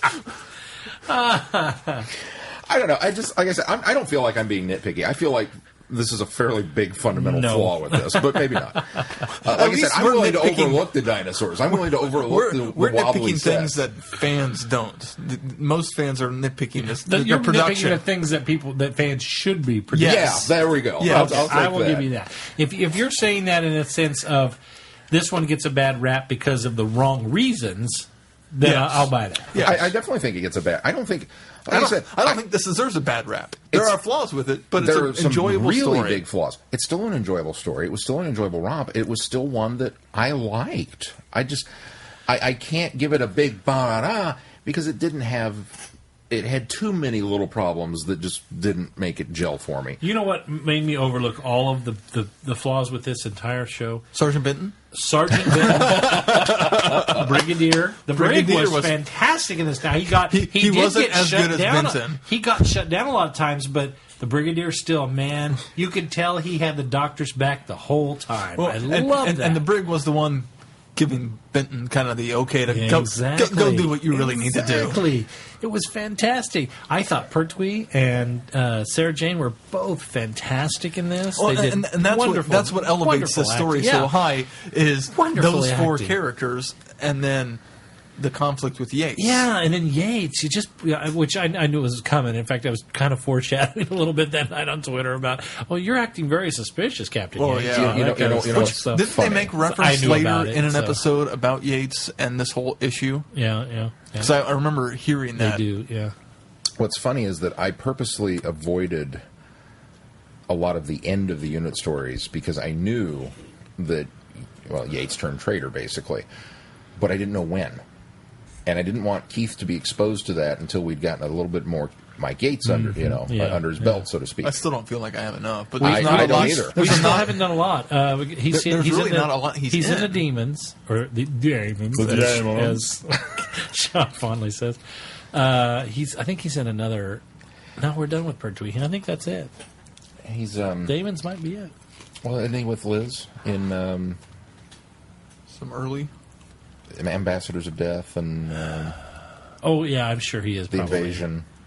Of course, he He won't be Mike probably Yates is in an the Invasion. He'll ambassador. be not in the Invasion. At any rate, I purposely didn't want to put this one on the schedule until we came up with this great idea of, Understandably. let's do dinosaurs. Oh, yeah, that'll be great.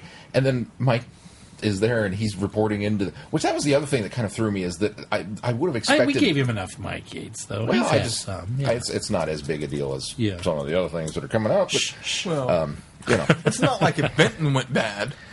yeah. Well, yeah. I won't believe it. I mean, this is kind of the same as spoilers for the non-Trekkies out there. But this is kind of the same thing as when Saavik was revealed to be not such a, or it wasn't Saavik, it was going to be Saavik, but instead they brought in the other one, which was a dead giveaway. It would have been much more big deal if Saavik had turned out to be the bad guy in Star Trek 6. Yes, absolutely. Because these characters, they're peripheral, but they've kind of reached that favored nation status where you like them because they're peripheral and they keep coming back in and being those supporting characters. It would be the ooh. For the record, he was in Terror of the Autons, Mind of Evil, Claws of Axos, The Daemons, Day of the Daleks, Time Monster, Green Death, Invasion of the Dinosaurs, Planet of the Spiders. He's seen almost all of those. No, he hasn't. He's only seen like 3 of those. No. I've seen Terror of the Autons, Claws of Axos, Day of the Daleks, Invasion of the Dinosaurs. I haven't seen Time Monster. But that's 4 out of the 6 or 8. 9. He's seen half of them. Oh, is there 9? Is that 9? I think 9. You haven't seen the Green Death. You haven't seen Well, let me count. Planet of Spiders. He hasn't seen 1, 2, Damons. 3, 4, Demons. 5, 6, Demons. 7, 8, 9. Demons. Yeah, there's 9. He hasn't seen Matt Damon. So he's seen. He was in Dimensions 4 in out of- Time. He's seen 4 out of 9, I guess. Yeah, he wasn't Yeah, Dimensions. and the cameo in the Five Doctors. And a lot of people had issues with that because it didn't work. But at any rate, No, it's fine there. Well, no, it doesn't. yeah, it doesn't work. there either. But Nothing in Dimensions in Time makes works. I'm Why- sorry. why are we I'm not going debating to try that? to defend that. like I said, it would be the equivalent of finding out that Moneypenny was passing secrets on. Yeah, no, I agree. It's that kind of level of, No, I agree. of Just holy anybody cow. with you in general.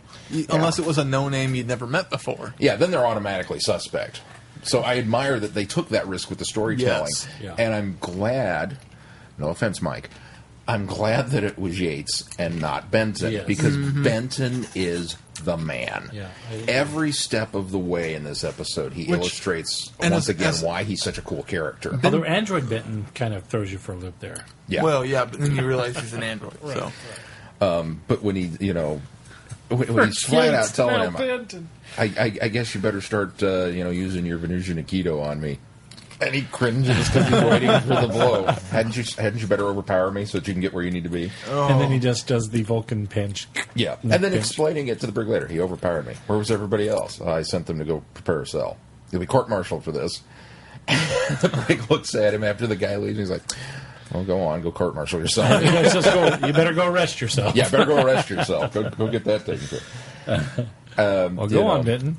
Go rest yourself. And when the guy's standing there, we're packing up, we're being evacuated, and because of this, that, and the other thing, and Benton just kind of shakes his head, grabs the radio, takes it away from him, and goes back and plugs it back in. Doesn't say anything, just does it, and then he gets to punch out the general. Yep. Which we were all waiting for that to happen. I didn't care who did it, as long as somebody did it.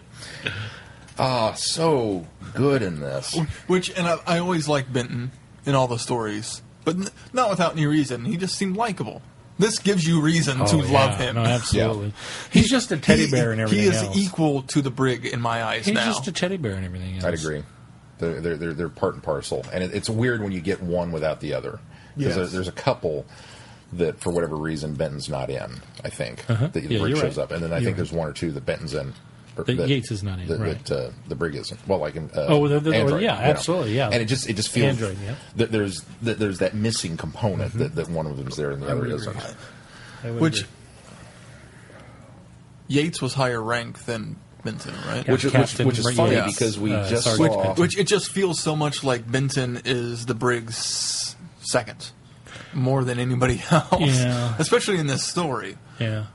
Which is weird Spike considering if we just watched this last week when in Day of the Daleks when Joe comes out with the wine and cheese to feed Benton. Yeah. And Yates is the one that interrupts him, and he's like, "Hadn't you better go guard the perimeter or something?" And Benton And then goes he running takes off, the and then food. he eats Yeah. it. So he's a bad guy there too. But yeah, I just think he deserves a promotion. well, he finally gets one. He gets one eventually, but He goes up to staff sergeant or something. I don't remember which one it's in. We've seen it. he deserves higher than sergeant. Yeah. No, he went from in Robot. He went from sergeant to Corporal. no. It's Is it a C? it's still it's like first sergeant or something. It's like Staff sergeant. Staff. No, it's. I don't think Staff it was is staff lower sergeant. than sergeant, isn't it? I don't think it was staff sergeant. I think it was. Hold on, I'm Wikipediaing.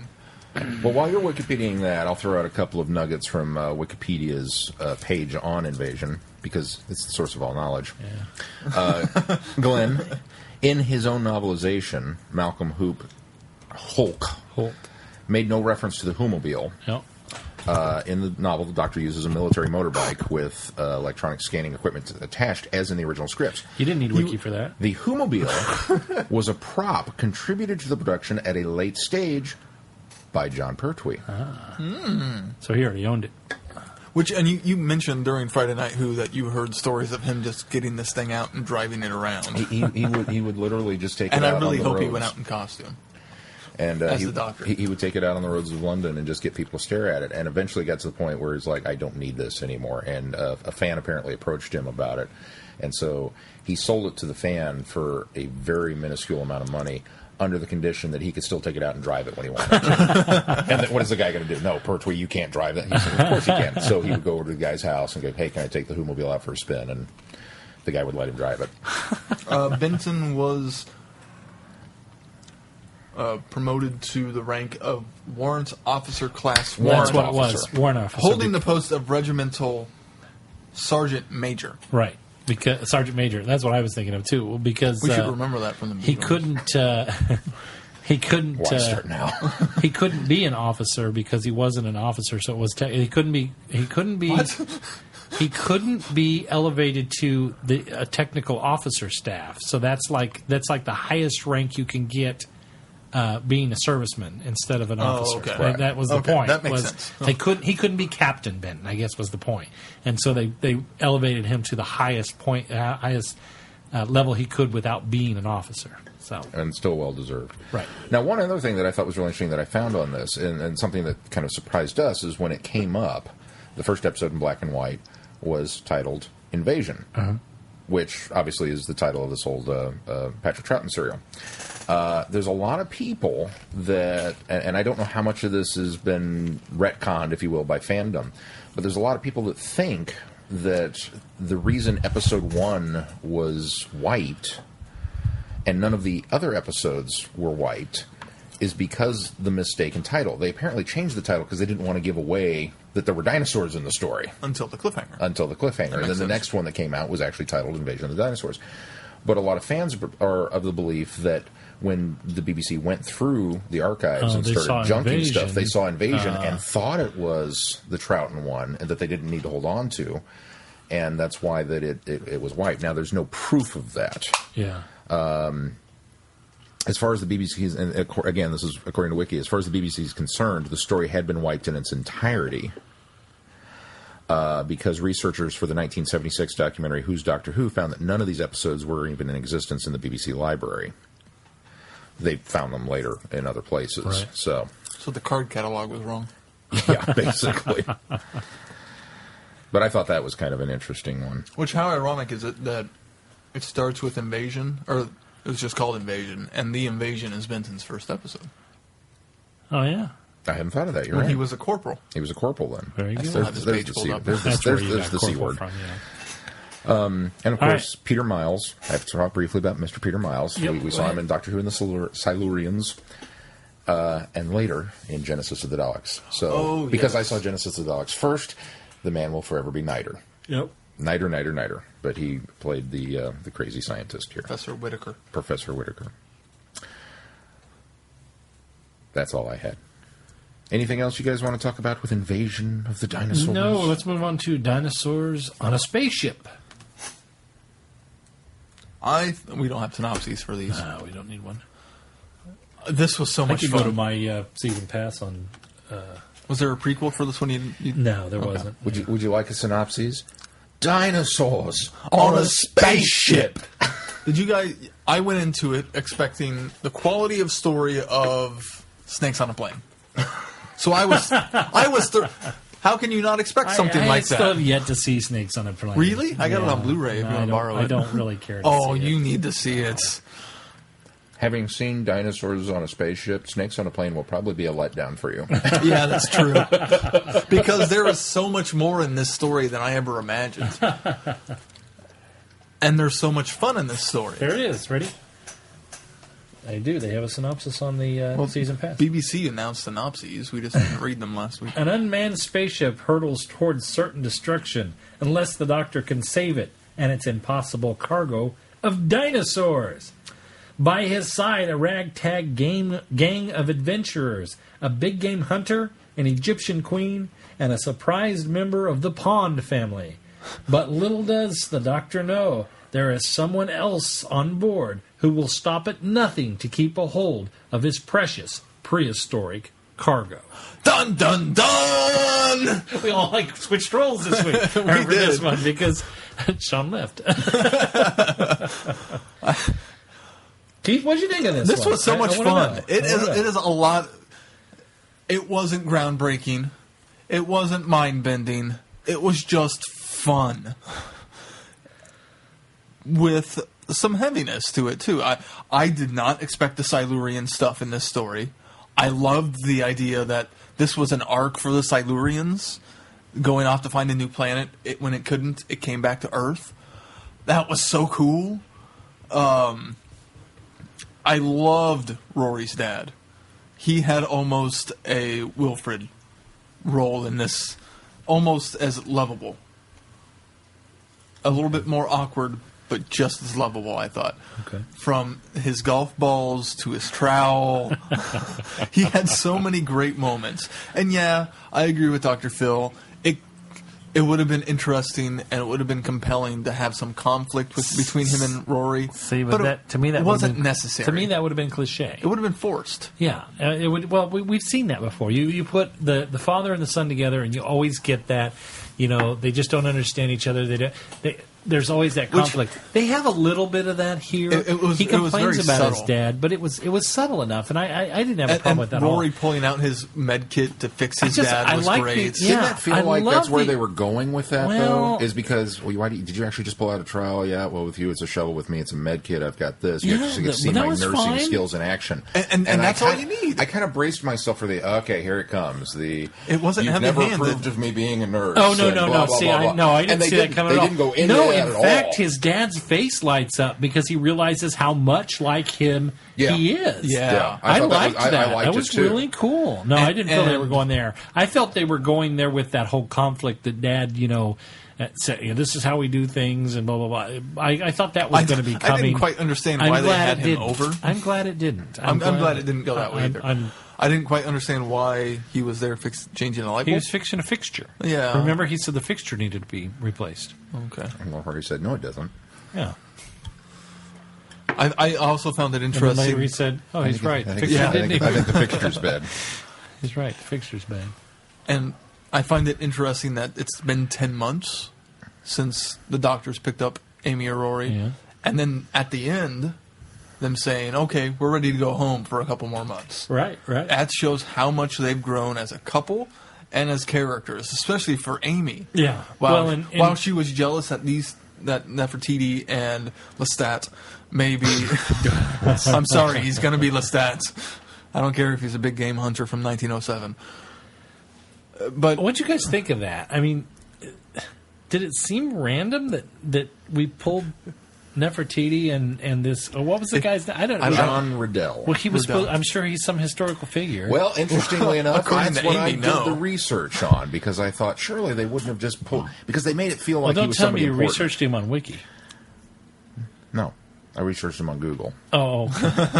But the only John Riddell of note that kind of sort of fits the criteria we've been given does have a wiki page. Is it a picture of him? 1807 to 1865. So the dates Not the right time don't quite for him. line up. He was a science lecturer, botanist, Science lecture. geologist, medical doctor, chemist, No. and apparently was something to do with inventing the microscope. Big game hunter? No. No. Nor That doesn't- archaeology. that doesn't count. And published a science fiction story giving an account of a former student who traveled to the moon and Mars. That's the closest that I can find. Yeah. That is the closest. Okay, that makes it even more random that they Amy threw has this guy that line in of, this no, I've story. never heard of you. Now, Yeah, maybe it's true. Maybe we're making mountains out of molehills. Maybe it's just complete coincidence, and it's just John Riddell's a made-up character. I think that's what But- it is. You pair random no-name character with Queen Nefertiti, Yeah. and then all of a sudden I'm thinking this is something historical. Now, Queen Nefertiti, by the way, did in fact vanish Yeah, yeah. from Oh, history, did which she? I did not I didn't know that. Right. Well, She- she was presumed dead. Presumed dead. Right after her wedding? Wasn't that when that was? I believe it. No, well, Isn't that when he picked her up, though? Or shortly after her wedding, after he saved the day? Is that when he picked her up? I had the impression that they were married for a while because she said she called him the Oh, maybe that's true. walking sleeping pill or something Yeah. to that Yeah. effect. Yeah. Ankhitetan, who was the husband, about year 14 of his reign, Nefertiti vanishes from historical record. There's no word from her after that date. Theories include sudden death by plague that was sweeping the story. Which, the that was a city. nice inclusion to the story about the... I wouldn't mind seeing that story set in ancient Egypt and alien locusts coming and plaguing. Right. That would be kind of cool. That would be cool. Might actually be cooler than... No, I'm not going to... I'm Cooler than what? Well, it might be cooler than the dinosaurs on a spaceship, but I'll get to that. I'm hung up on the idea that we got John Riddell, big game hunter, and Queen Nefertiti, and it's random. It's very random that these people It are is there. a little random. The fact that the Doctor needs a gang, or felt like he wanted one. Well, that's what it boils down to. He is wanted a gang. It feels like the writer of this, Chris Chibnall, Chenbal, who also wrote Pond Life. right? and It feels like introduced us to the he Ood. was just introducing the idea of the Scooby Gang or the just essentially. the Doctor's gang, is what he was looking for, and it was just like he picked. He wanted to Nefertiti continue makes that sense feel because she from- did disappear from history, so it Yeah. was a neat way to say, okay, this might be the reason why it happened. But then to throw this random big game hunter in there that has no historical background, I hope somebody can find something and no more reason than why Sean did on the this, Doctor but would take him. I mean, it makes sense that he's there once they discover there's he says dinosaurs. he's there because he owes him a favor. Well, right? yeah, I mean, no, but just to have the character in general, Yeah. it doesn't make sense until you know there's dinosaurs. right, exactly. And then you need a it's- big then game it's a little hunter. too convenient. Then yeah. you need what's his face from Jurassic Park. Well, I think that's what he was for. He was supposed to be the Robert Muldoon character. Yeah, Yes, Muldoon. but Jurassic the problem is, Or Roland from Lost World. we didn't go into this knowing there were going to be dinosaurs. That's Yeah, just right. the He Doctor just didn't. happens It's a convenience. to It really to be is. there. Anyway, that was my only gripe with this. I thought his character was very Yeah, entertaining. I had a lot of fun with this episode. I felt that Amy was played differently this time. Yes. It was a lot of fun. A lot Actually, lighter. Amy was channeling Zoe in A this little episode. bit. Being able to figure things out, pushing buttons, been going with the Doctor, and then putting the little data orb in there and figuring that out. I thought that was actually pretty cool because you got the impression that she's just been watching the Doctor enough to realize this is what you do when you enter. This is how you figure enter a things out. situation with the Doctor. And what a great person to discover the Silurian story arc of it. Yes, absolutely. Especially absolutely. considering her with this summit in the 5th season. Yeah. I'm with Keith on the fact that I like the idea that it's a Silurian ship, it's going away, and then its first instinct is to return after the genocide happens. And so that's why it's coming back. I like the idea of Earth, being their naive selves, and something's plummeting towards the Earth. We'll just shoot it out of the sky. destroy it. I love that fact. I actually liked the pirate. I liked the guy that I didn't mind Filch him. was playing. I thought that was fantastic. I mean, it was a great character. It was a typical character, but it wasn't. He wasn't as piratey as he could have been. I mean, you could have taken. He was much more menacing. Yeah, you could have taken the yeah. character in and just done the cliche pirate, but he was really just this menacing character Which- that I thought I liked. And it was considering where we've been in season 6 and 5 and most of new series, the fact that he didn't know who the Doctor was, I think sets up a very interesting theme. Well, for him this not season. knowing the Doctor, and then the little scan he does on them coming back And not unknown. recognizing. Yeah, That- we're I think seeing the little thread there. That's now. the thread. Yep. It's the Yep. lack of recognition, Absolutely. the forgetting. Absolutely loved Roy's father as well. I thought Arthur And what Weasley perfect, did a great job. I what can't remember perfect the guy's casting name. for Brian Williams. Oh, he looks great. He looks fantastic. fantastic. They look like they could be father and son. Oh, absolutely. Yeah, no, totally. But I love that he said they called him a pawn. Yes, I'm not a I'm pawn. on the pond. Yes, you are. And then him fighting off the robots with the trowel. Yeah, that was so fantastic. Or just having hilarious. a trowel when he says, just having we the need to trowel dig. was And- cool. yeah, right. Roy's like, well, what do we dig with? And he's already pulling his trowel out. And he's so desperate at that point. We've gone. He's trying to wrap his brain around everything still. The box, the materialization, bigger on the inside, time travel, spaceship, dinosaurs, Thank you, Arthur C. Clarke. Of course. Beach on Earth. beach, Earth, dig. There's a floor. Just you two dig. And he's like, I I can do that. He just Suddenly, latches on I have single-mindedly purpose. with that idea. I can fix that. Dig, dig, dig, dig. And then the floor shows up, and it all falls apart for him again. He's the just whole- like, oh, The no. whole, Well, I have everybody should have a trowel. Put it on your Christmas list. Dad, I'm an adult. I don't have a Christmas list. And the doctor's going, Which interesting, maybe not interestingly, but just something I happened to notice. That's the second Christmas reference. Because he makes one in Asylum of the Daleks when he's parading around the Parliament going, you finally got me. It's Christmas. Oh, yeah. Oh, Do you think they're And foreshadowing nothing the happened. Christmas episode, maybe? I wonder. Huh? That's a good point. Good point. But the doctor says, and maybe that's just a Moffat thing, because the doctor said Christmas in an earlier episode last season, too, when he was going on about explosions and death. And he says, somebody's been reading my Christmas list. We got all kinds of excited. Right. it seems like since He does have a Christmas list. yeah, But he's got a Christmas it fetish. seems like Christmas Carol. It's obvious that especially this regeneration of the Doctor loves Christmas. Yeah. He's very, very into it. I love the robots. When they first came, when they Did first you get came a- on screen in the trailer? trailer, I thought, oh, that just looks real hokey. Then they come on screen in this, and I was like, well, I like these guys. That's kind of cool. Totally channeling Douglas Adams in this story. Oh yeah, it's very typical of a Douglas, Very almost Adams, Marvin robot. type character. Well, robots. no, well, maybe not Marvin, but typical of the type of robots you find in the Hitchhiker's Yes. Galaxy. Yes. Absolutely. they were very enjoyable. Yep. From I a liked them. design standpoint, did anybody else get reminded of Fifth Element? A little bit. The, Yeah, the kind a of little shape bit. of them, and then Yeah. they kind of had the spindly fingers. They remind me of the one Aliens from that. Would agree. Yeah. I like the riding the Triceratops. That was very cool. How do you start a Triceratops? How do you start this thing? That was very Was enjoyable. bothered by the one side shot of the three of them on the back riding the Triceratops used twice. It's almost exactly the same shot. I didn't catch that. I didn't catch that either. Exactly but- the same. But I thought the dinosaurs looked fantastic in this. They did. I didn't have any problem with them. I was impressed by the variety. The fact that what were they called? Ankylosaurus. Ankylosaurs showed up.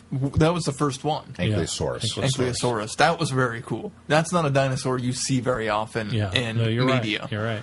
And then we get to the Triceratops, and then The baby T-Rex. the baby T-Rex, and then the Velociraptors. Yeah. Which I was really worried that the Velociraptors were going to play a huge role in this story, and it was going to kind of de-evolve into Right. Jurassic Park on a spaceship. Right. I was very pleased to find out it wasn't. Yeah. And I liked the fact that the Velociraptors took the role of heavy. That's the force that's trying to get them at the end.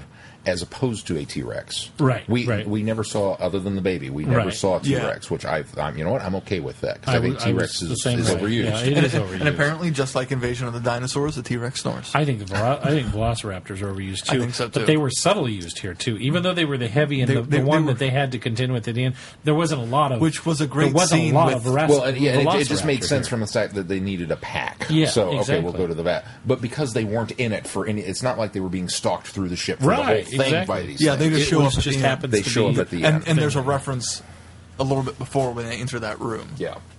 And that entire thing with Amy and Rydell was fantastic. The fact that Rydell didn't believe, or isn't gender equality at all Right, because right. the time frame he's from, and then totally accepts Amy by the end of it. Well, I love the and, fact that and they're fighting. a woman by my side, a gun in my hand, and I mean, it's just it was so cool. What a wonderful He line. may have been cliche, but he was enjoyable, and absolutely. I give a lot of credit to that actor. Yeah. Yeah. Now, I don't want to give the impression that I didn't like this. I said I didn't know how to feel about it. I've seen it twice now, and there's a part of me that still doesn't know how to feel about it. It was, as I think many people are going to label it, a very enjoyable romp. That's what That's- label for it is. that's all it is. I walked out of Asylum of the Daleks going, wow, that was an incredible episode. I loved that from start to finish. Doctor Who is back. That was a lot of fun, and it was really, really, not a mind-blowing episode, but just a really well-done episode. This one, I got done with it, and I went, well, that was a lot of fun. It had a couple This of was a heavy lot of moments. It was a lot of fun. It had This its was a heavy lot of moments fun. with the That was it.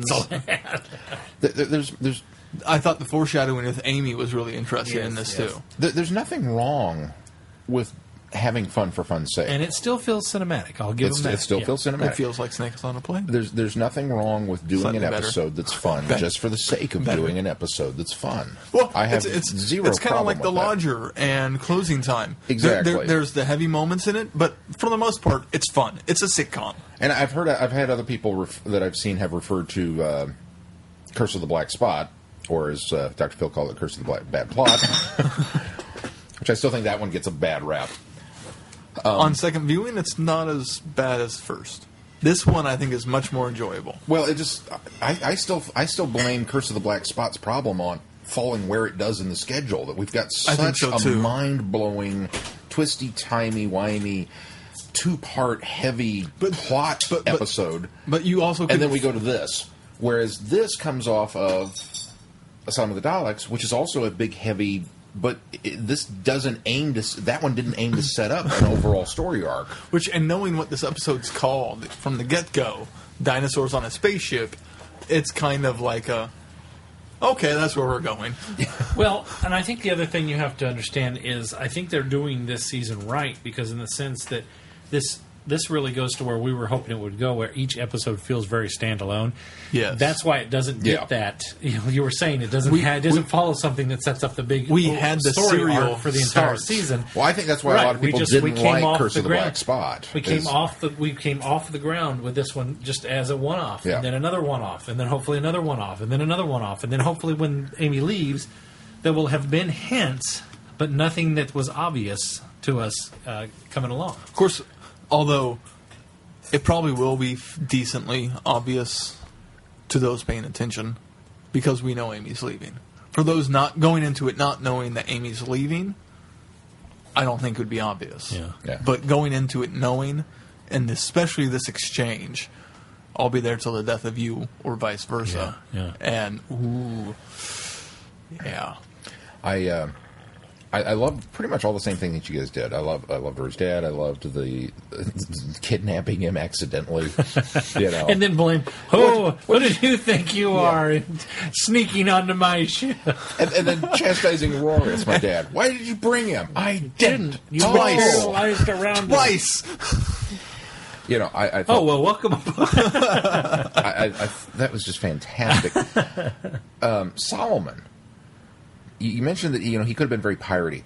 This guy, and I'm really kind of surprised that none of the feedback that we got, other than Odd Duck Phil's, Odd Turducken Phil, did anybody comment on the kind of dark turn that the Doctor takes? Because after the first time that I watched it, I looked at Mel and I said, "All right, so I'm kind of torn on whether or not I think it was okay for the Doctor to leave this guy to his own devices. There was a part of me that felt that was very out of character and very harsh. But there was another part of me that thought back to the idea that not only did Solomon kill the Silurians on the spaceship, he woke them up first, then chucked them out the airlock. Right. And this guy got exactly what he deserved. It's in fact, almost he got off a easy. step forward from what happened in the last episode of him setting the Dalek to self-destruct and go in reverse. It's just the next big step.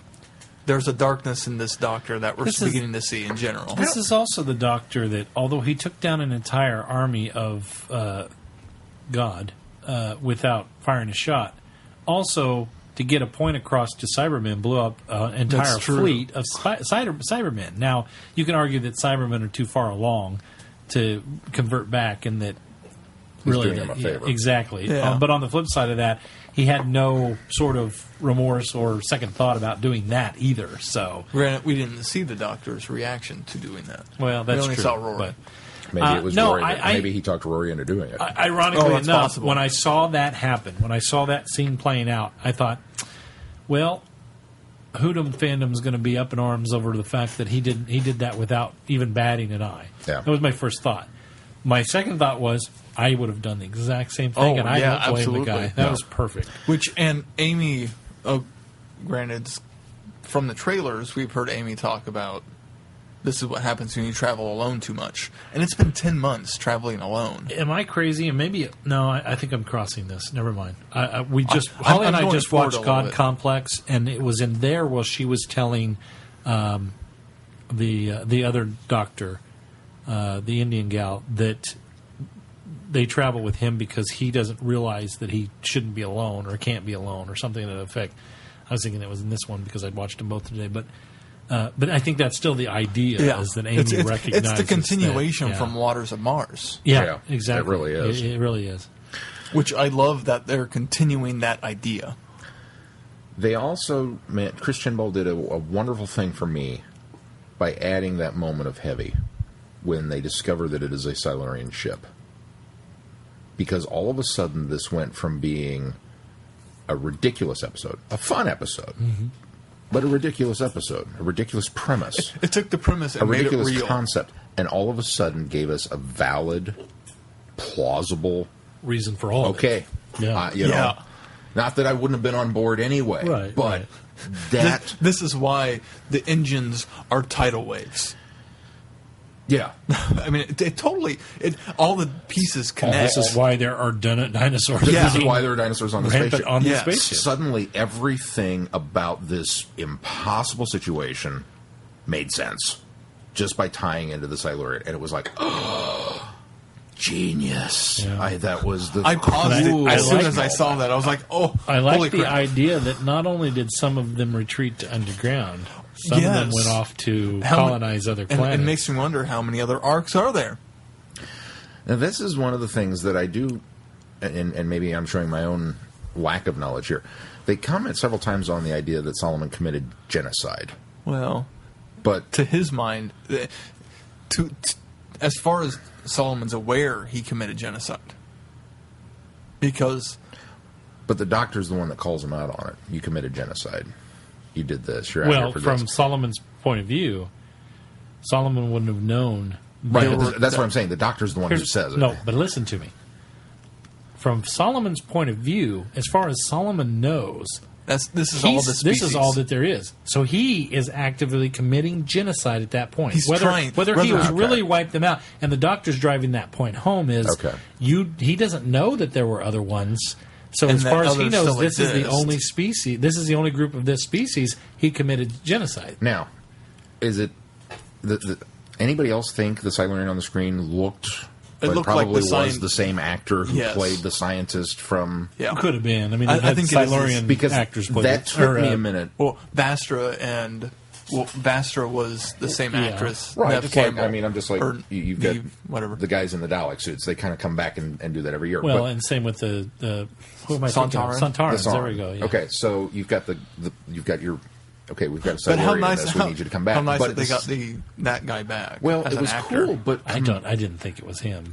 But, I did. I kind of did. wondered if it was him or not. I mean, but it's then definitely him at the end I with was- Churchill of last season. Right. But it's Yes. I don't think it was the same Then guy. suddenly my brain's trying to, where does this fall? When does this fit? Because he didn't leave Earth. We know he's still there. No, it seems definitely like wasn't it the seems same like he- character. But then Yeah. the fact that they said genocide, that threw me back into that, okay, now wait a minute. There were a lot of little things just because there was so much information just being remember thrown the at us. twins from the two-parters is the same actress as Right. Vastra. Right, yeah. I mean, Well, no, But Vastra's not the same gal as but not the she's- same she's not character. related, right. Not So- the character, just the actor. I just think sometimes it's confusing. It when, can when, be. when we only get a moment, because If you don't get him, in his clarification. case, it's a very distinctive voice. But I don't is think. what I No, recognize see, I on thought the him. voice was different. That's why I didn't think it was the Oh same no, actor. I think he's got a very distinctive sound to him.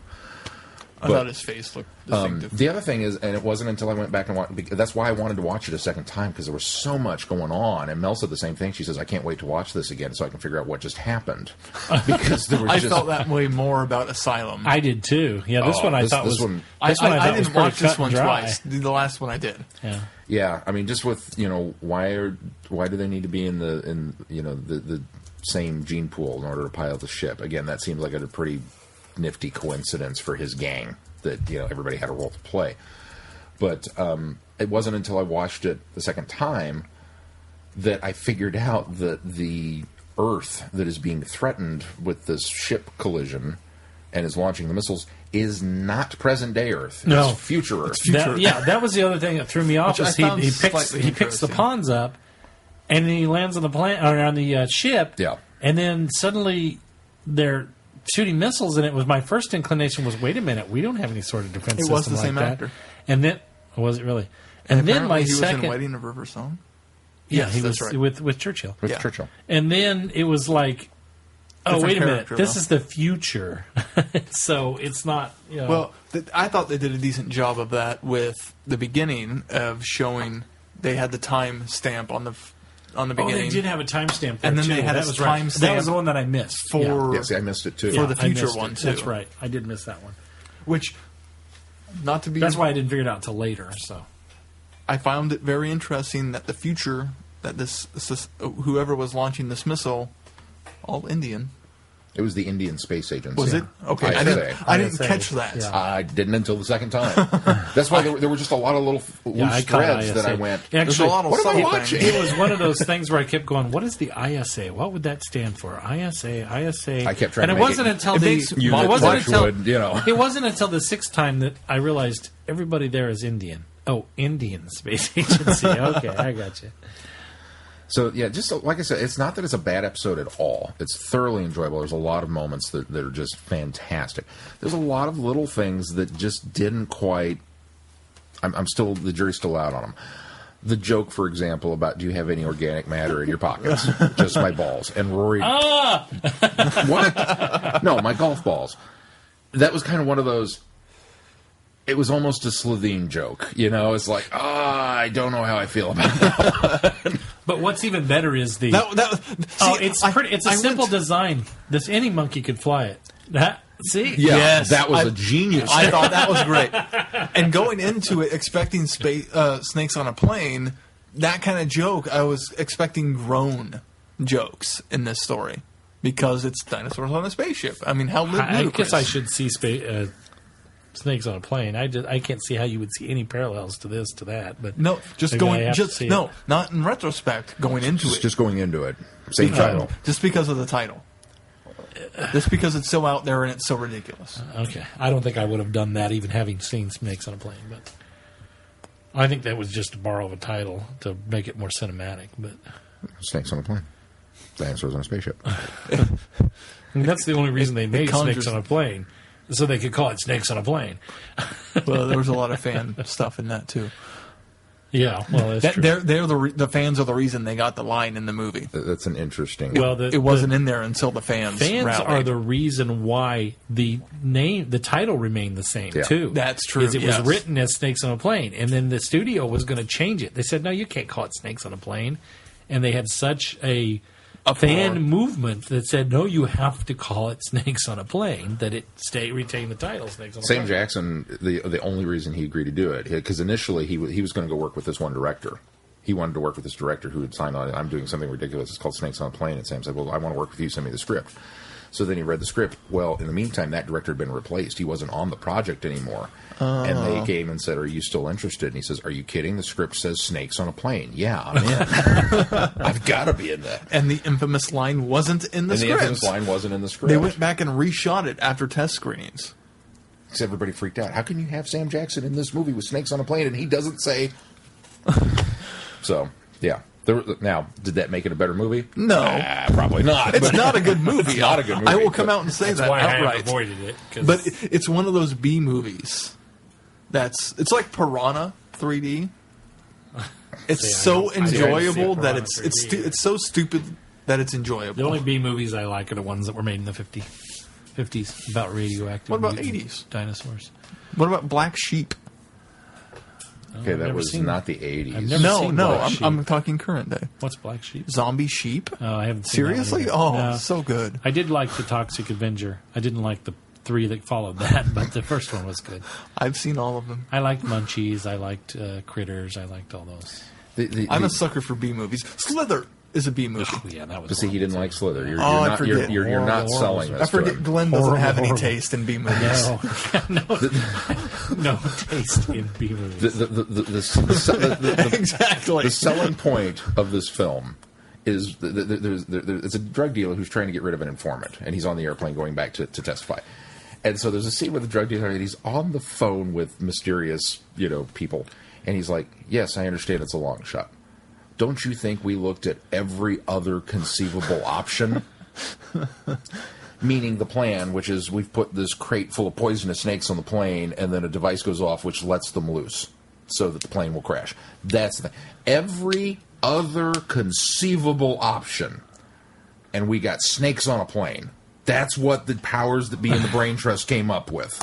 Not a very good brain trust, but still. You couldn't get a hold of a Stinger missile to take down an airplane. Was rhinos on a plane ever considered? Every other conceivable option? That line alone was like, I don't care anymore. I will sit back in my Lazy Boy recliner and watch the rest of this cinematic masterpiece. It's the A-Team piloting a tank. That was genius. Anything else about dinosaurs in a spaceship? This season just continues to be completely enjoyable. Yeah, it's fun. We're only 2 in, and I'm excited. It really is just a fun episode. I'm sad that we're only getting 5 episodes before the break. We're almost half done. Yeah, we really are. Almost. Next week we will be. Halfway through next week we will be. Yeah. Okay, way to get pedantic there. I'll think halfway through the episode, we're half done. What's coming up, Sean? Coming up next on the schedule, Friday Night Who, the week of the 14th, or on the 14th of September. On the eve of ConX. The eve of ConX. Actually, I think ConX is going on Friday, too. Yeah, it is. On the eve of us going to On the eve of us going to ConX. William Hartnell, The Gunfighters, which apparently don't purchase because Glenn's a really big Western fan, and a Western Doctor Who was just I'm surprised he doesn't own it already. out of line. Who knew? What? You chastised me for buying it. I chastised you, yeah, because I wanted to buy it. I went and bought it. You can still buy it. Bastard. No, sorry. You can still buy it. I can't believe you drummed that in memory back up, too. I didn't think about the fact that you're a huge Western fan and a huge Doctor Who fan, so automatically any Doctor Who Western fell into your purview to And purchase. there is only one. I know. Until next week. Until next week. And then there's 2. Which is, well, lo and behold, happens to be what we're reviewing next week. We'll obviously talk some about ConX. We will review The Gunfighters and the new Matt Smith episode, number 3, A Town Called Mercy. So there's a theme there. I'm excited. Yes. I probably ought to work on the rest of the schedule for... We're running out, aren't we? We're halfway through the new season. You got now. all excited because everything gelled and everything worked out. Everything came together. Yes, and then we have 3 more weeks. And you were like so worried because you were waiting for release dates so that you could make sure the schedule was going to gel. And then suddenly it did, and everything was wonderful. and then you forgot to keep going. Well, after the stress was off, I stopped. He's like, What's happening wait. after that? Well, I mean, I've got through episode 5 of this. Well, and you new have season. Well, it's you 6. have you have Episode after that, we have a. you have an outline for some I have it, ideas well, and plans that we we need can to do. do some legwork on that. But Anyway. there All are right. things afoot. All right, that's going to do it for this week. Until next week, I'm Glenn. I'm Sean. I'm Keith. Cheers. Good night, everyone. Be seeing you. You have been listening to Traveling the Vortex. Doctor Who and all of its associated programs are owned and trademarked by the BBC. No infringement is intended or implied.